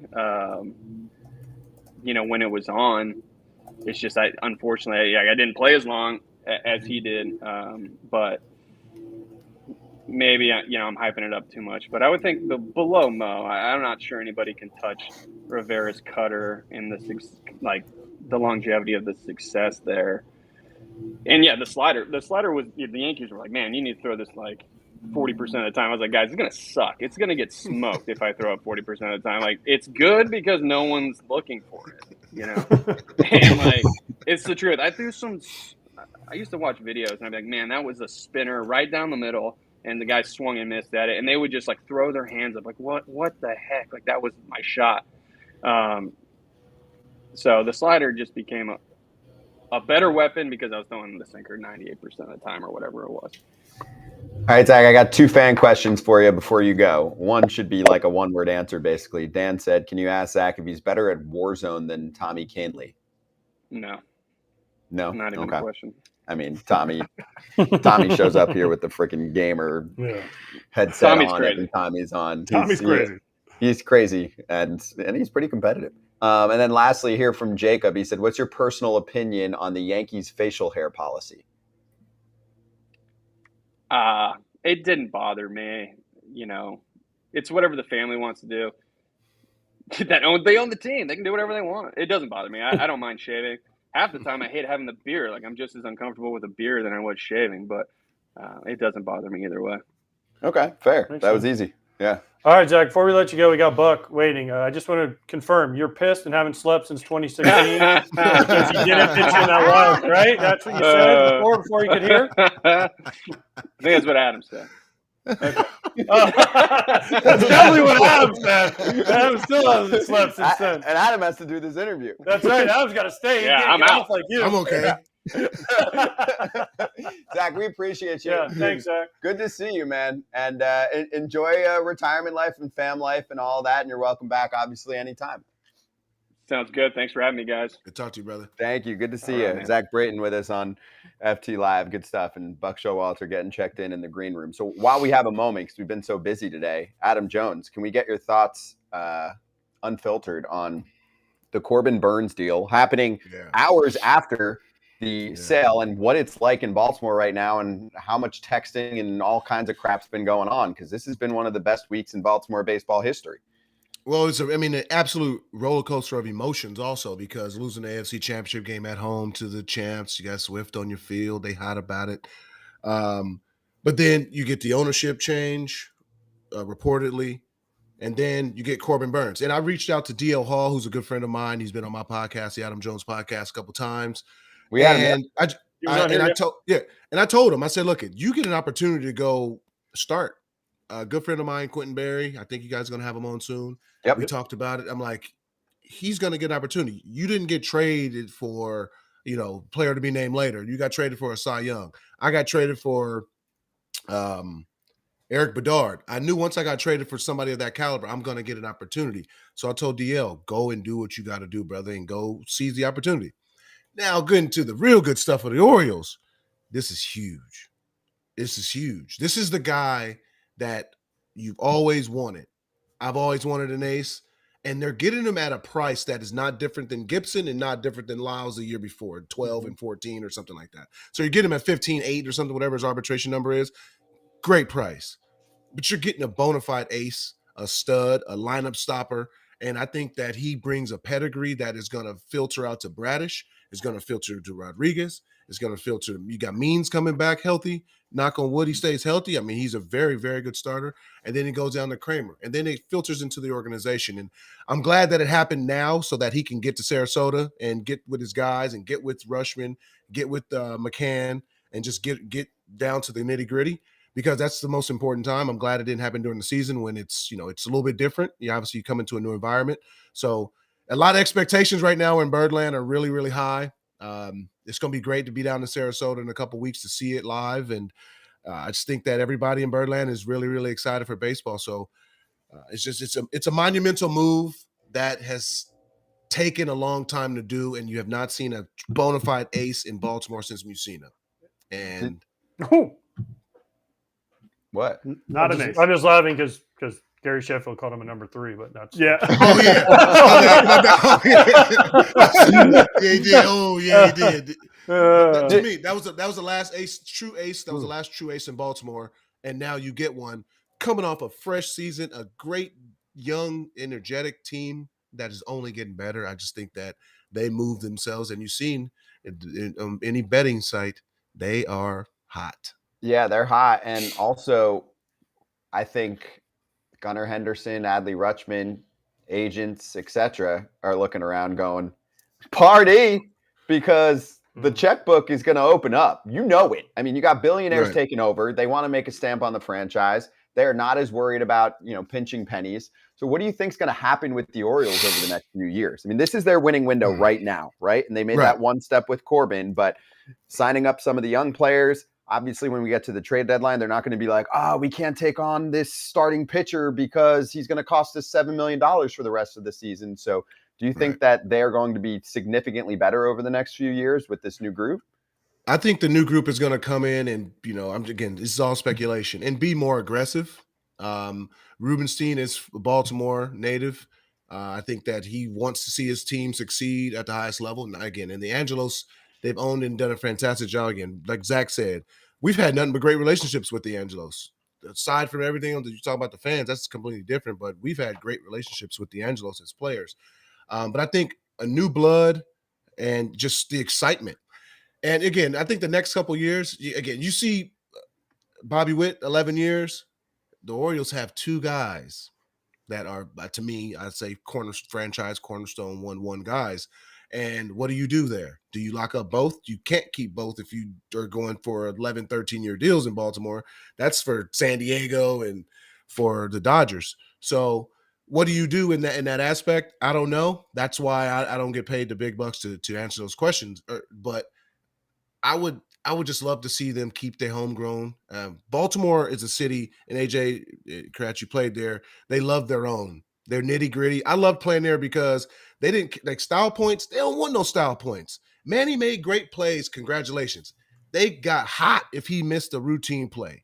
We miss routine plays. If you played against us, we made routine plays. We played like the city is, hard knock city. And the guys that they have now are that. So if they keep those guys, again, add some other guys, Burnes is a big, hairy guy. So he's going to fit in that clubhouse perfectly. And he's 29. So it's not like he's a 35-year-old guy coming there changing the whole culture. He's going to come in and add, I think, a fantastic culture and a change and move everybody down to, again, respectively, the place that you belong until you go over. But he's a bona fide all-star ace, Cy Young. What two? What two? What two? You said they got two guys they need to lock up. Which two? It'd be Adley and Gunnar. What about Jackson? What about Jackson Holiday? You better lock him. You should lock him up before he gets there. So do you do a Jackson Cheerios deal? That's what I would do if I was. He won't take it. He won't take it, but I'd try. He does right. You know his family. He doesn't need anything.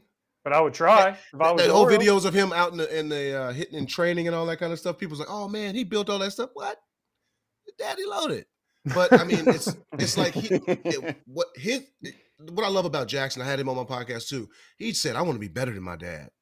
When I heard that was like that hurt. I felt that to the soul. Like not many kids want to do that. They're like, "Oh, my dad was good. I'm gonna be cool like him." But he said, "I want to be better than my dad," and that's a tough task. So what do? You got three guys. Put on the GM hat. What do you do? Start with Adley and Gunnar. Start with Adley and then work your way back. Yeah, because you guys are two catchers, huh? Nah, I'm starting up the middle. No. Yeah, well, there's no more in the middle than the catcher. Fine, Adley and there's no more middle than the catcher. Yeah, Adley and Gunnar. I agree. But I would try and get Jackson Holiday locked up because you can get him cheaper. He hasn't even played in the big leagues yet. And he just got married, so he needs to give some of that money away. Also signed for $9 million. Who got married? Jackson Holiday. Jackson Holiday did? Yeah. Didn't have any drinking at his wedding. I'm 121. Sure had a lot of Martinellis. All right. Anyway, let's get to our next guest on FT Live. Buck Showalter, our friend Buck, joining us right now. Buck, you ready for this? Look at this crew you got here. I don't know. I just, I'm listening to you guys pontificate, and I don't know if I'm ready for this. Did you hear what Zack Britton said about you? Of course not. There's a reason why.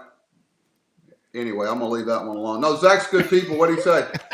Well, I asked him about 2016, and he said he hadn't slept since that wild card game. Yeah. Because you forgot he was in the bullpen. Adam, what do you find funny about that? That I can laugh about it now because it's over and done with. You know what's funny is, what's the old expression? Be careful about telling truths that hurt innocent people. There's some things you have to wear.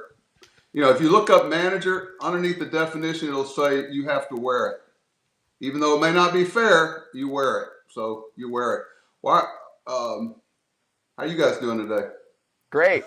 Well, I think GMs sometimes have to do that too. I mean, sometimes the manager has to wear it for the GM. Sometimes the GM has to wear it for the owner. So when you saw the other day that the Orioles were being sold, what kind of emotions were running through for you? Because obviously I'm sure you had, a long running relationship with the Angelos family, but at the same time, it would have been nice at times to be able to, add to the team when it was almost at a championship level. Well, we did. We added, we were a piece team. We added pieces that fit. It might be a Nate McLouth. It might be a Steve Pierce that people didn't know about. It may be a Caleb Joseph. It's the support guys that really sometimes can make or break you. It's that fourth outfielder, it's utility infielder, it's the second catcher.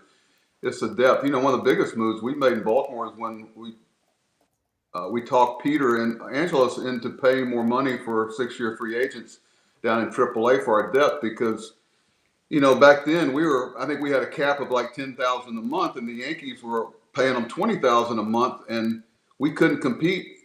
One thing we could do, we could out opportunity people. If you sign with us, you're going to get an opportunity. But the Yankees were basically buying depth. So we got Peter to go up in what we could pay 6-year free agents, which was really huge for us under the radar because you got to compete for those guys too. But, that's the long answer. But the Yankees are going to be fine with or without them. Skip, I wanted to know, obviously we're years past this, but who is somebody behind the scenes that you were trying to get, you wanted to get, but we just couldn't get? You know what, Adam? My memory's not good enough. I'll tell you, I didn't dwell on other people's players. My job was you guys. Everything was about you guys. And if I'm coveting a center fielder somewhere, what am I telling you? Because it just tells me my focus was away from what it's supposed to be on. It's supposed to be on you guys every day. And, it's like somebody says, oh, we got to go get this guy. Okay, we'll go get him, but it means you don't play. Well, guess what? Somebody came in one time when I was with Texas and said, Buck, we got to go get this guy. I said, yeah, we can get him, but it's for you. They said they'd give it to us, but we got to trade you. Well, don't do that. There's a price to pay for everything. So I think when managers get so preoccupied with somebody else's business, your job is those 26 people in the locker room and every day. I used to get up from my desk in New York and go, hey, I got to walk the locker room. They go, where are you going? I said, I got to walk the locker room. One, I love going out and talking to the players, but that's the only way you can tell what's going on. These guys that sit behind their desk and crunch the numbers all day, they miss the relationships they have to have. Those relationships are awesome. So I gotta get a real answer from you. We don't go on either side of the fence here. Who was your favorite outfielder, Jonesy or Markakis? Whoa, boy! Come on, it's got to be an answer. Yeah. Oh, come on! You can say Nick. He was mine. That's like mine who's too. Your favorite of the three students? He was mine. How do you pick one? Oh, you pick one. You can pick one easy. The one that you like the best. Hey, Adam, do you know what the nickname for the college that Erik went to school at? Do you know where he went to college? You shouldn't know. The Royals. Campbell? I want to know how he ended up there. Erik, I got to hear this. Tell him where he went to college. Eastern Mennonite University, Royals. Down in They Harrisonburg, waited until Virginia. the 29th round to take him, Adam. 29 picks. The Orioles were supposed to take me in the 28th round. Damn it.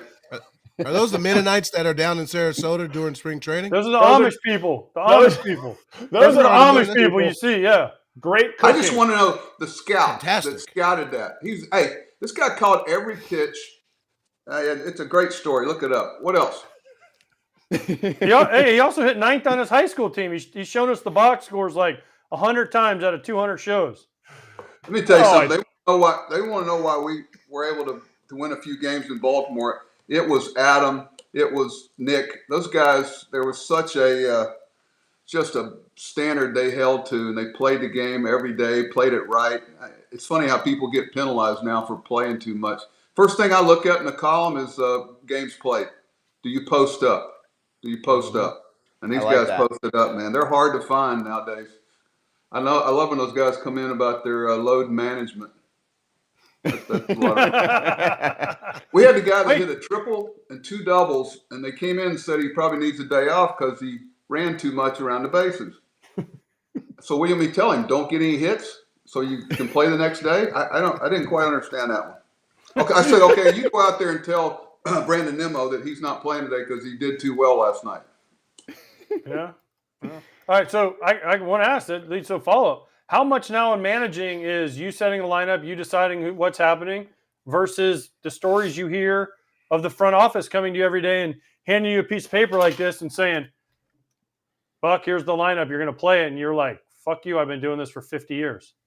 No, I don't think you ever get into that mode of operation as a manager. You're receptive. These things they're doing, AJ, we were doing back in the early 90s as far as positioning, and I can show you some shifts. Heck, they were shifting on Ted Williams, but now we got so much more information. Your door's not open, it's cracked. Come on in here, bring everything you got. I'm receptive. Adam remembers we used to do analytics, sabermetrics for dummies in spring in Baltimore to make sure we made people unafraid of it, understand what it told us, what it didn't tell us, keep in mind the heartbeat of a game. But, they present a lot of things to you, but sometimes it's a lot different in the dugout than in the 8th and 9th inning when you know what's going on mentally with a guy, emotionally with a guy. Things that are going on and off the field. There's so many factors that figure into it. So the best guys that I've dealt with are receptive to the other part of it. They bring something I can't bring, but the coaching staff brings something that they can't bring just from your experiences. So the best organizations like Texas, I think you saw a great example. Their general manager went to an Ivy League school, but he played the game. And their manager, there's a great relationship there. And the guys that mesh and have respect for what each one brings and don't make any of those people feel uncomfortable in the locker room. Adam saw it. We had a small group of people there, Ben Worthen and Silverman and, some interns, Little Ben. These guys grinded the heck out of them. We had a lot of respect for what they brought, but they understand what they didn't bring. And we knew we couldn't do what they did, and they knew they couldn't do what we did. So that's how you get ahead. That's how you make it work, is make everybody feel comfortable to bring what they bring. With all the resources in New York, like obviously, boom, boom, boom, a lot of things going in every direction. How did you maintain just being able to just be so, again, you're great with the media. You always have been. Baltimore was a cakewalk. We know that. You had 6 guys in there constantly asking you a question. I'm telling you, 6 guys, okay? You're switching back to New York later in your career. Like, how easy was it for you to, and again, you say easy, it comes off easy inside, I know you. But how'd you maintain that New York, that New York media and just that New York life? Adam, it's funny. The more things change, the more they stay the same. You still got to do the same things to win baseball games. I know there's a lot of different theories and thoughts to it, but football coaches laugh at us because they do it once a week on Monday and maybe after the game on Sunday for a little bit.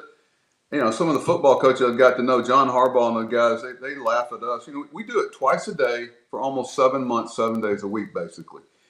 And one of the keys advice I'd give you is do not read anything in New York. Do not listen to any broadcast. And the problem is, whether it be wives or family members are telling the players, as much as they might not want to listen to it, they get home and they get all this information thrown at them from different entities. I used to walk down to every press conference before and after the game. I'd go to Ethan Wilson, our PR director. Ethan, anything I need to know about? I just don't want to be ambushed. But there's no way you can interact and treat these people with respect if you're reading and dissecting every little thing they say. Now, every once in a while, something's going on that I need to know about and I have to address. But, and don't take yourself too seriously. Nobody's got all the answers. There's sometimes they ask something that's really hard to answer. You just got to think about the people your words are going to reflect on. And I tell the players, you've heard me, Adam, I said, think about how it's going to reflect on your teammates when you say something. You making their job harder. I'm just trying to make everybody's path a little easier. And it's not a game you're going to win where you get a checkbox. I won that. You're not going to win. But you're there as a representative of the team and the owner and the fans. And, hey, sometimes I wasn't perfect at it for sure. I get emotional after a game. What's tough is 5 minutes after the last pitch in a 15-inning, 5-4 game, you're on the air. Yeah, you're going to say something stupid, but I think sometimes that's what they want. Talk about emotions. You guys won over 100 games in 2000. You just fell short of winning the NL East in 22. Come 23, ended the WBC, you see your closer celebrating or the semifinals celebrating. And what was your reaction? What was your reaction when you saw that? Especially because I can feel and hear what the players mean to you, not as players, but as people. What was your reaction when you saw Diaz go down? Erik, you know what's funny? Us old guys, we have to go to sleep real early in spring training because we get up at 4:30, 5 o'clock. We're at the locker room by 6:30, getting ready. So I had just turned off the lights and was starting to get in bed, and the phone, Brandon Nimmo texted me, and all it said was, "Are you watching this?" And I went, "Oh gosh, this ain't good." So you remember certain things in your life. You remember exactly what you were doing when you heard about it. Well, that's one of them. And I turned it on, and I knew we had a problem. Yeah, and I couldn't say anything about it publicly because we had the season doesn't stop. You have to, figure a way through it. And we had some good people, and we lost Marte, and we lost Quintana, who was a big part of our club. But people don't want to hear it. It's part of the job description. They don't want to hear you whine and why woe is me. And it was tough, Erik. I tell you, I felt really bad for him and his family.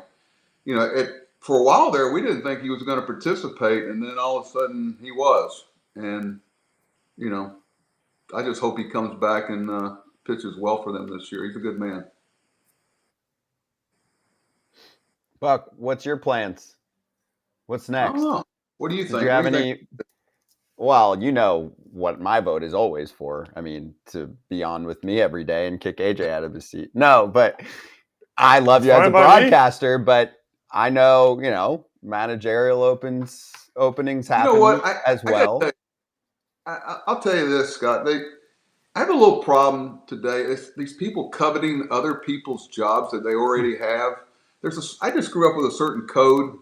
I kind of see what happened in Chicago with Rossi, and it just didn't taste right. I hope nobody loses their job. I hope all 30 managers are retained. It's just life's too short. We're all chasing these titles, and just do the job you're doing, do the heck out of it. Maybe it's this today, and then see where it leads you.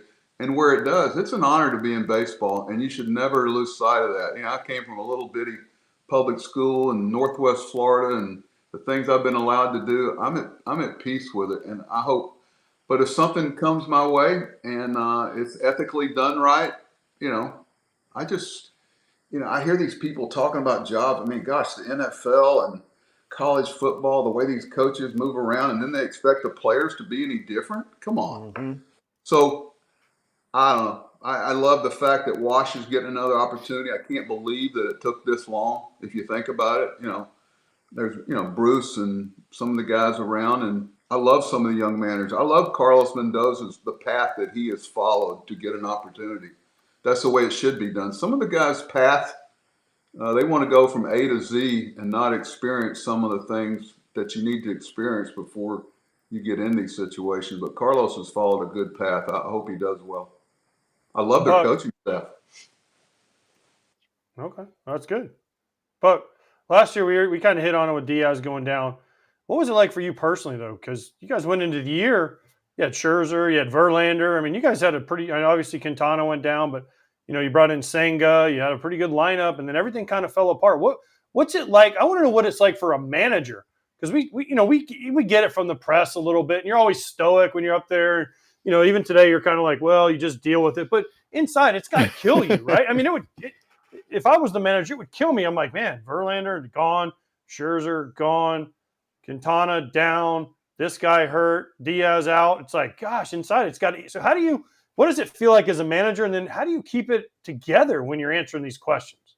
I know you didn't mean it, but Marte hurt us a lot too. That was our two-hole hitter, really, and defensively is where it hurt us too. But, you can't get that woe is me mentality. I still think if we'd have stayed the course, we'd have slipped in wild card. I'm always going to think that. It's the way you're wired. They walked in and somebody was saying goodbye to me, and I looked up and I said, what's going on? I just, Tommy Pham got traded. The first time I knew that we were going to, abandon ship, so to speak. I had Max Scherzer in there that day talking to him because he was trying to make up his mind. Max's biggest issue with going to Texas was that he felt like he was abandoning his teammates, that he's jumping ship. And that's the way Max is wired. He wants to, the competitive part of him always comes out. And I remembered I had some great conversation with Max. He'd come in a couple of days after he pitched and plop down and say, what's up? a few other words, and we just talk shop, top life. I miss those things. But it's tough, AJ. It is. Behind closed doors, your emotions get you. Driving that 40 minutes home every night to Long Island and coming back the next day, but you try to treat people the way you'd like to be treated, and they don't need some emotional roller coaster in that manager's office. So you try to bring something that just not everybody can bring, and that's being consistent. The players need that. They're trying. It's not their fault. Don't get mad at them. It's a player's game. They're going to mourn you for about 5 minutes. They're going to wonder who the next guy is coming in behind them. So do the right thing. Treat them like if you were their parents, how would you want your kid treated? And it's tough, though. There's some times where my wife wasn't too happy about it. I can tell you that. Understood. And listen, everything you said about being a manager, hits home with me. Obviously, you haven't played for a long time, having a bunch of managers, and listen to what you say. I would have liked to have played for you. Unfortunately, you never thought I was good enough. That's okay. I get it. Hey, we tried to get you a few times. John Hart was all over you, especially being an Orlando guy. How'd you end up down from Florida, from New York? I moved here when I was 2. I don't consider myself from New York. I'm from Florida. I don't New York. You know what I am? I'm a New Yorker when I need to be a New Yorker. Like Todd Frazier's from New Jersey when he thinks it's cool. I'm from New York and I need it to be cool, right? I hear you. That's okay. But my question is you obviously started out the Yankees, right, as manager. How have you changed over the years? Because we heard all these stories, and Adam played for you. He was lucky enough to play for you. But we heard stories how you changed, and then you went to all these different stops, and every place was like Buck's a different guy. Buck's a different guy. So what's that process like, and how did you change personally? It's funny. Adam changed me, to be honest. Adam changed me. No.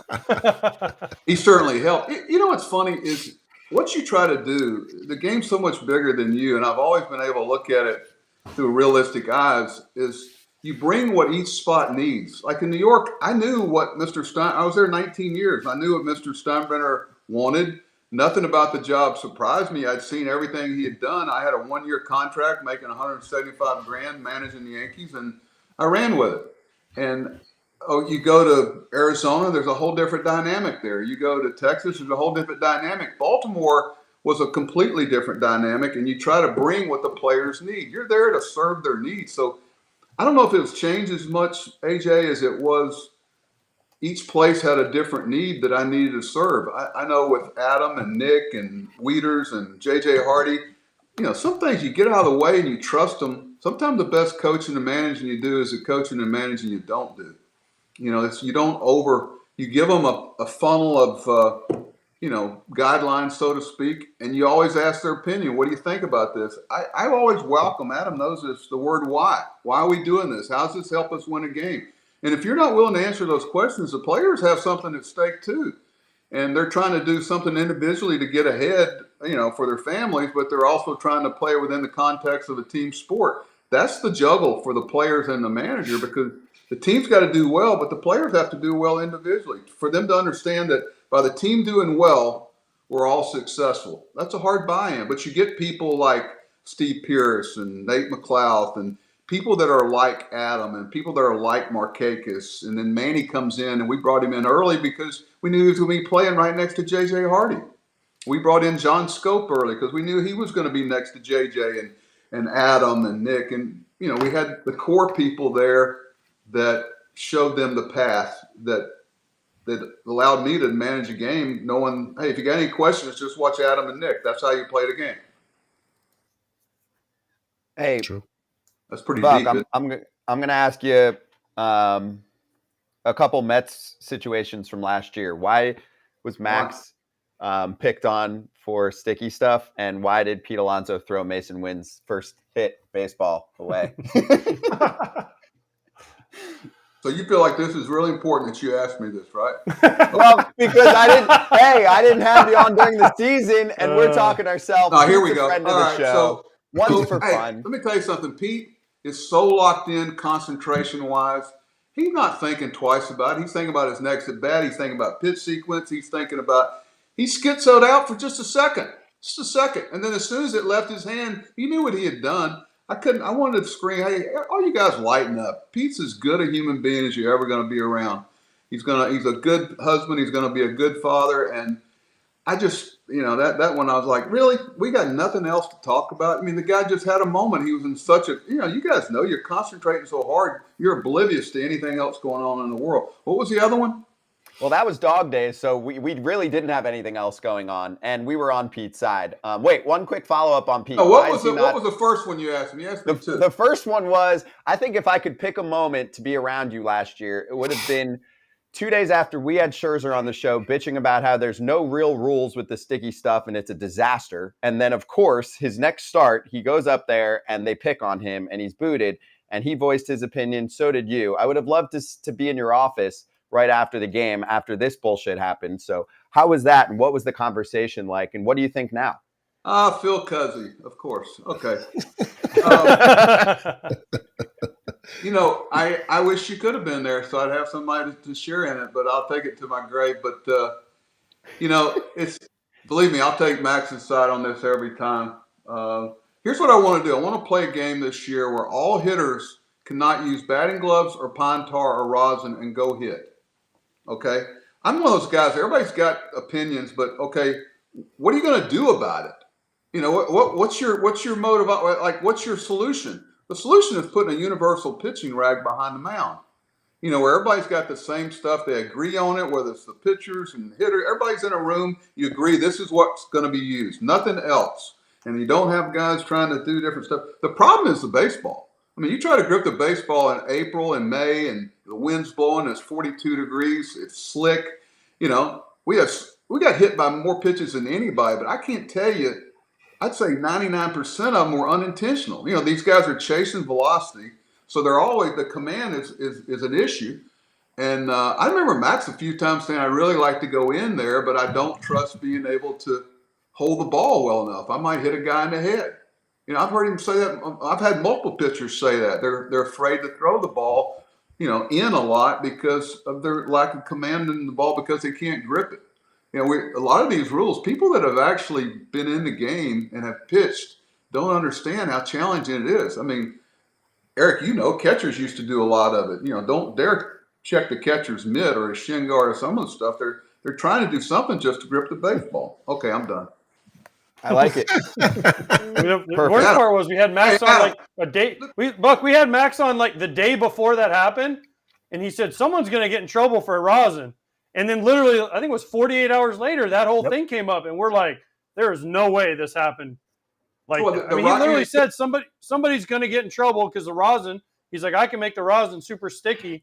And then his next start 2 days later, he's the one that gets. It was incredible. We're like, they can't make this shit up. Yeah, at least now there are people listening to that broadcast that had something.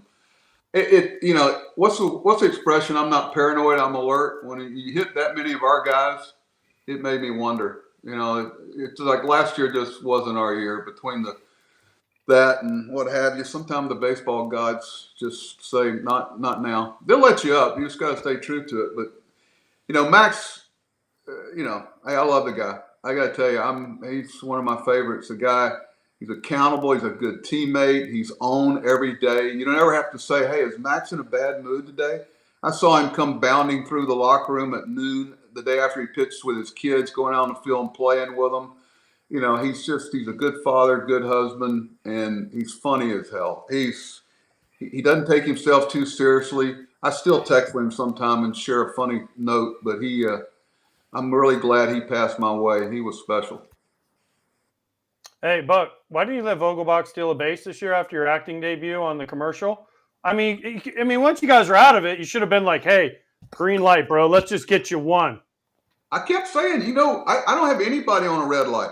You're all green. Just don't get thrown out. I said, "Hey." He told me he'd come in a few times. "Hey, I think I can get this guy. I think I can get him." I said, "Go ahead, big boy. Let's go." And he couldn't pull the trigger. He was right there. It's maybe if he's playing in a different city next year, he'll go for it. That was, how those things are. 5 o'clock, the end of a day in spring training, they're wanting to do this commercial shoot. Believe me, he was good at it, huh? Yeah, Adam, it was a good commercial. Bogey's a good man.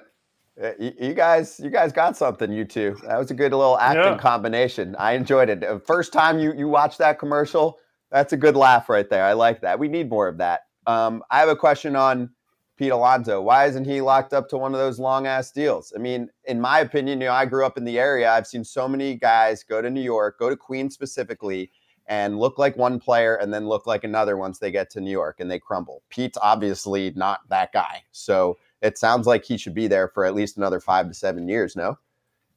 Pete's so strong. Oh, people miss Pete's strong mentally. Okay.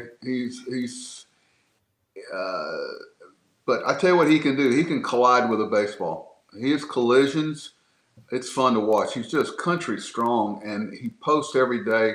If I dare even talk about DHing him, he wants to be on the field for his teammates. He wants to win a Gold Glove. He works at playing first base as good as it can be played. He plays through a lot of things. He posts up. He's a winning player. Now, whatever they decide there, believe me, somebody will love to have Pete on their club. I hope he's one of those guys like Adam that plays their whole career in one place. It'd be great for the fans, but somebody else will make those decisions.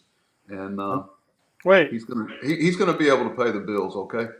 Wait, Adam played in Japan. Does that doesn't count? And Arizona. The only reason Adam went over there was to get his boys a broader education. Yes. Nice, Adam. Nice. Yeah. Open. All right, this is the big finish for you. Hey, how's Mama doing, Adam? She still like you? Yeah, she's in Lapland right now. How's her golf game? It's not improved. She doesn't play as much. It's me who's on the course, and I'm at 11 right now. Yeah, 11. Really? It's creeping down. The putting is failing me, but I'm working on it. That's what happens on the senior tour. They can all hit it. They just can't get it in the hole, man. Hey, Buck, I got your favorite question to finish this conversation, okay? Ready? I don't know.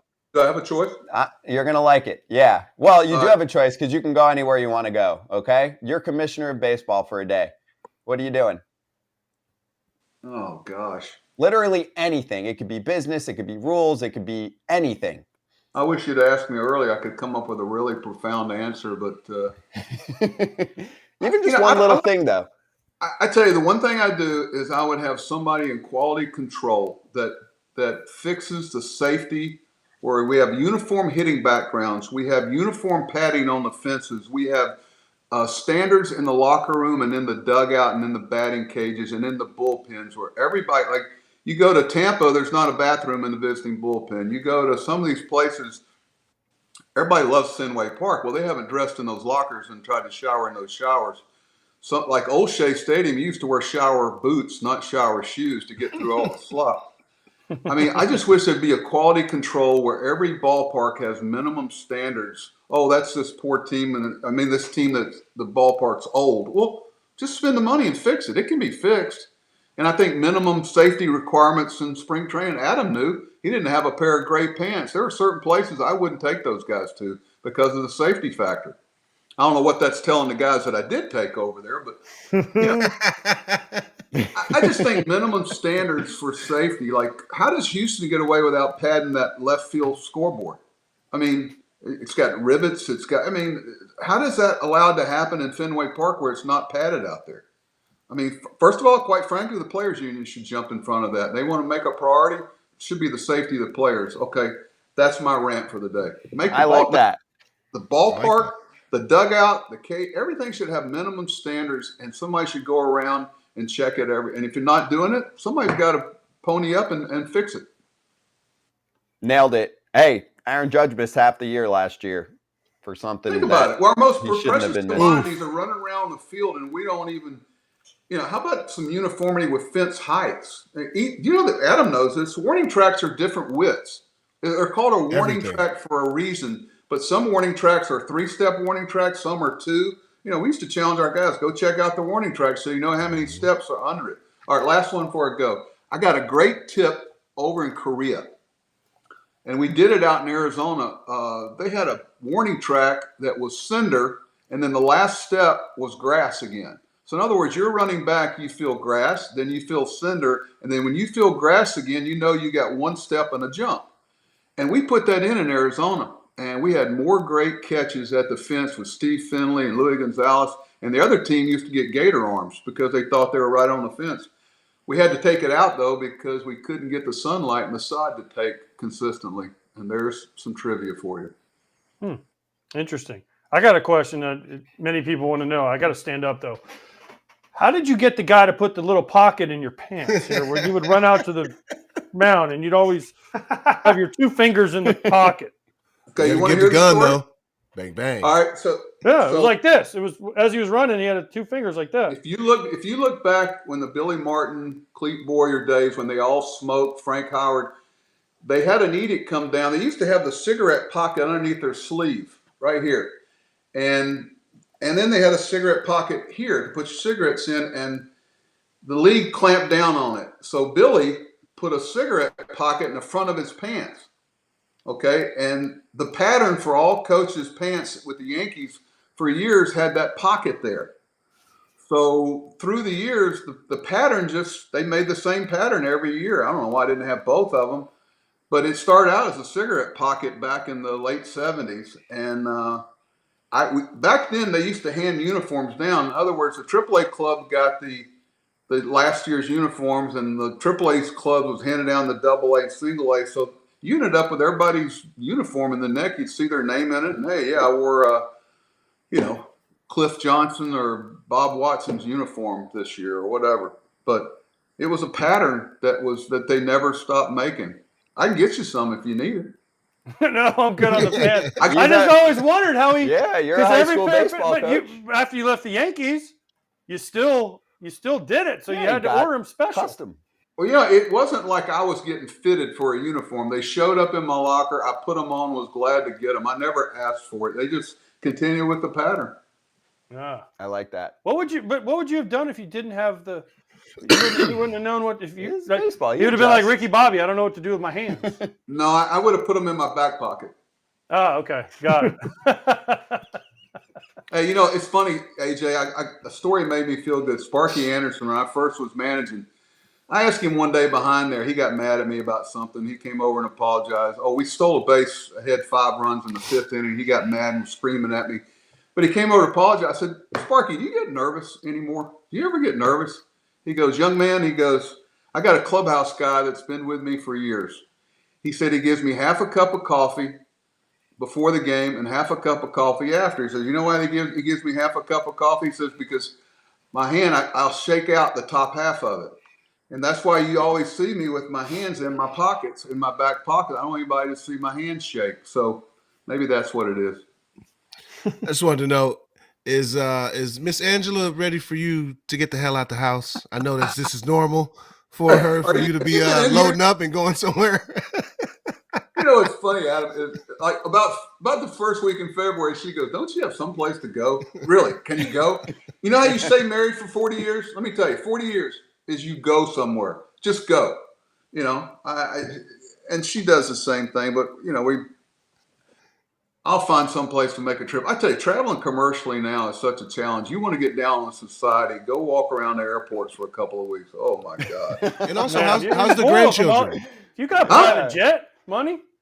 No. I'm trying to pay for the grandkids' education. How's the grandkids? I mean, you got tons of them. I got 4 grandsons, and they like me, but they're expensive at Christmas time, let me tell you. Mm-hmm. Hell yeah. Well, Buck, you're welcome down here anytime if you want to pop by. We're both in Orlando, and obviously keep working on the golf game. That's also probably a little good marriage therapy. All right, I'm going to disappear for 5 hours. Yeah, I've heard a lot of great things about this show. You guys, good luck to you. You're doing a good job in a service for the game. Thank you, Buck. Hey, Thank you. Buck, make sure you mark your ball right. Make sure you mark your ball correctly, okay? You mean double mark it? Where the guys. No comment. We don't need to go into it. I'm just saying. No, Just make sure you mark your ball correctly. Is all I'm saying. That's all I'm going to say. Okay.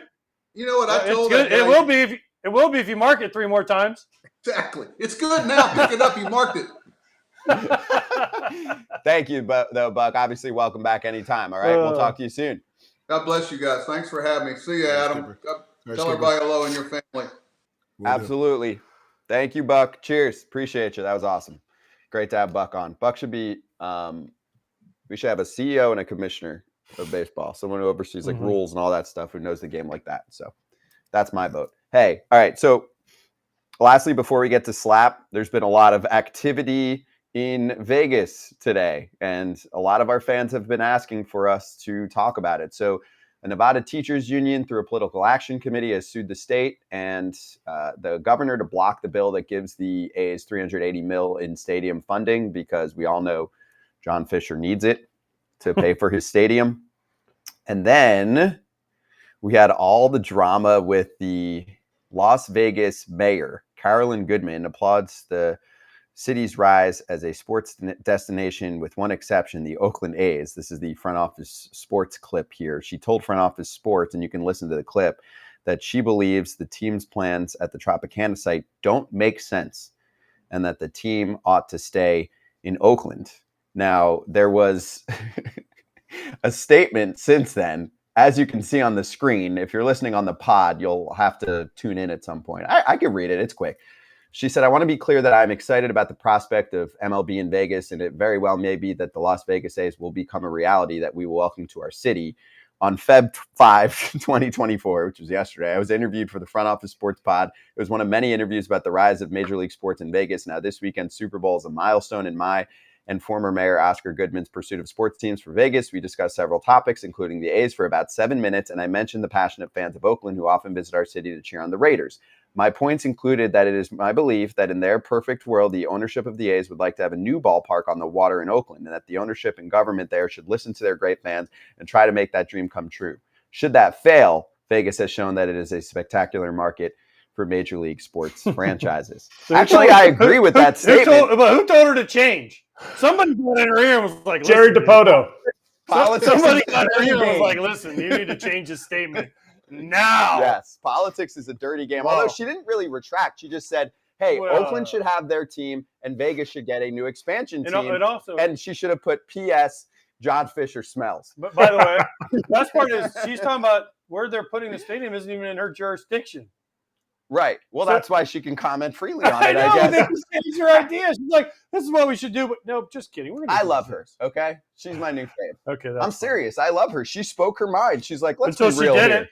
She's like, let's be real until here. she did it. I know, but she got in trouble. That's why. But who, though? Who came down on her? The people who fund her government job. Oh, my gosh. Politics is so freaking shady. She definitely got in trouble, obviously. Yeah. But I give her credit because she spoke her mind in the beginning. It's like, hey, Oakland should have a team, right? We all think that, right? And also, this whole situation's a disaster, isn't it? Yes. And also, I think what she really was portraying, Kratz, correct me if I'm wrong, is that what we've been saying the entire time, Vegas does deserve a franchise of its own. Of its own. Not the brand that's coming over from the worst owner in sports. Correct. Yep. Correct. It's a small market, and the people that are going to make the team successful, like the Knights were successful when they came over there, it's the people in Vegas making it happen. Not yesterday's trash in what they're taking. They're taking a team that has never been spent on and going to a smaller market, and people are expecting we're just going to all of a sudden spend. It's not going to happen. No, it's not. I mean, they're not going to have payrolls up to $170 million in 4 or 5 years. There's no way. That's what Ken came out with the other day, Jonesy. Ken said that's what they're preaching to everyone else in the game and the other owners, because they're like, yo, this is a mess. Are you going to clean it up? And they're like, yeah, we're going to spend. They're going to spend $100 million more a year soon when they're going to have to obviously pay for a ballpark. There's no way. There's no way. Awesome. It would be great. Awesome. Yeah, it would be awesome. But the likability of that happening is very low. But again, it'd be great. It's just I just know it's just frustrating for Oakland fans, and going back and forth with them. It's just frustrating. And I know they want to get it resolved. So let's hopefully figure out something sooner than later. They say they're going, but who knows until they're playing. Like, where are they going to play next year? Where are they even? Do they have a lease in Arizona for spring training? Like, honestly, I don't know what's going on with the Oakland A's. They signed somebody the other day.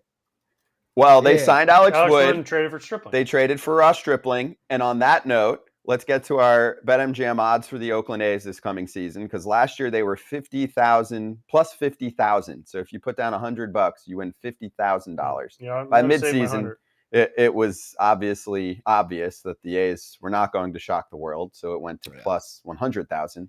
And then this coming season, it's the same. So they're plus 50,000, which I think is fair. The odds should stay about the same. They're adding a couple veteran pitchers, and some of their prospects are a year in. So, Kratz, I know you're laughing, but I mean, you easily could have thrown a plus 100,000 back at us to start the year, but they're going to be a little better. So I think the plus 50,000 is good. I think they're about the same in terms of what their win-loss record should be this coming season because, ownership doesn't care. I'm laughing that you said plus 50,000 is fair. Like, I'll keep my hundo. Yeah, I mean, if you're putting 100 down, call me, okay? Yeah, just give it to me. Just send it to Kratz's house. Call me. I'll put something on it for you. The Oakland A's this coming season are going to have it rough, obviously. I tell you what, you got a better chance of putting the 100 on the A's or the coin flip at the Super Bowl. You actually have better odds on the Super Bowl, heads or tails. You have better odds on every other team. You have better odds on every other team winning the World Series, aside from maybe the A's or the White Sox. Sorry, they have no chance. If you're putting 100 on the A's, you should be like Vegas vacation and go play war at the casino. You know what 50,000 reminds me of? 50,000 might be A, what you get at Fans Fest in a few weeks, which is not run by the team, and B, what you'll get in the parking lot for opening day because they're going to have a freaking rager outside of the ballpark and show how much support is still there. And now it's actually rallying fans more than ever, but when you have a dump ballpark and you put nothing into your team for years, this is what happens. I mean, it happens in normal cities where fans don't show up if the team's not good. Pretty obvious. In most places, they're not going to come if the team's not good. Chicago, White Sox, they show up. 0506, you guys sold out everything. Mm-hmm. Then they don't show up. Mm-hmm. Okay. They showed up for a couple years when they were good 4 years ago. Mm-hmm. Now they don't show up. It's pretty obvious. That's how it works. BetMGM is giving our online sportsbook customers the opportunity to win a grand prize of up to $58,000 if they predict the most big game prop bet questions correctly out of the eligible users. You can go to the promos tab on the BetMGM Sportsbook app or at the website, and account holders who create an entry in that big game prop bet challenge have an opportunity to win up to $58,000 if they predict the most big game prop bet questions correctly out of the eligible users. Gambling problem or concern? Call 1-800-GAMBLER. It is time.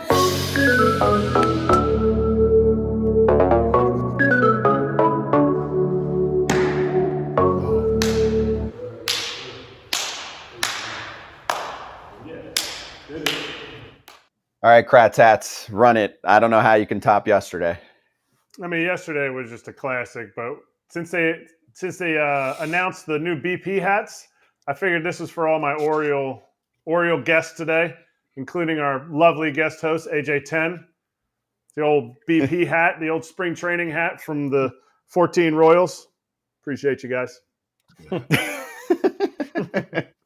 And there's all of the 2024 spring training hats. So as we look at those, the last part of Slap today is a promise to Carson in the chat, who said, hey, any chance after Buck is done, you can ask Adam about the whole pie thing and how that started. Because I think he said his dad was pied during, one of your fun little post-game sessions where you were hanging out with the crowd.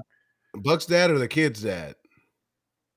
I never pied. The kid's dad. The kid's dad. He said in the crowd you were doing something fun. Oh, so that was clinched in 14, and they brought like 12 pies for us that day.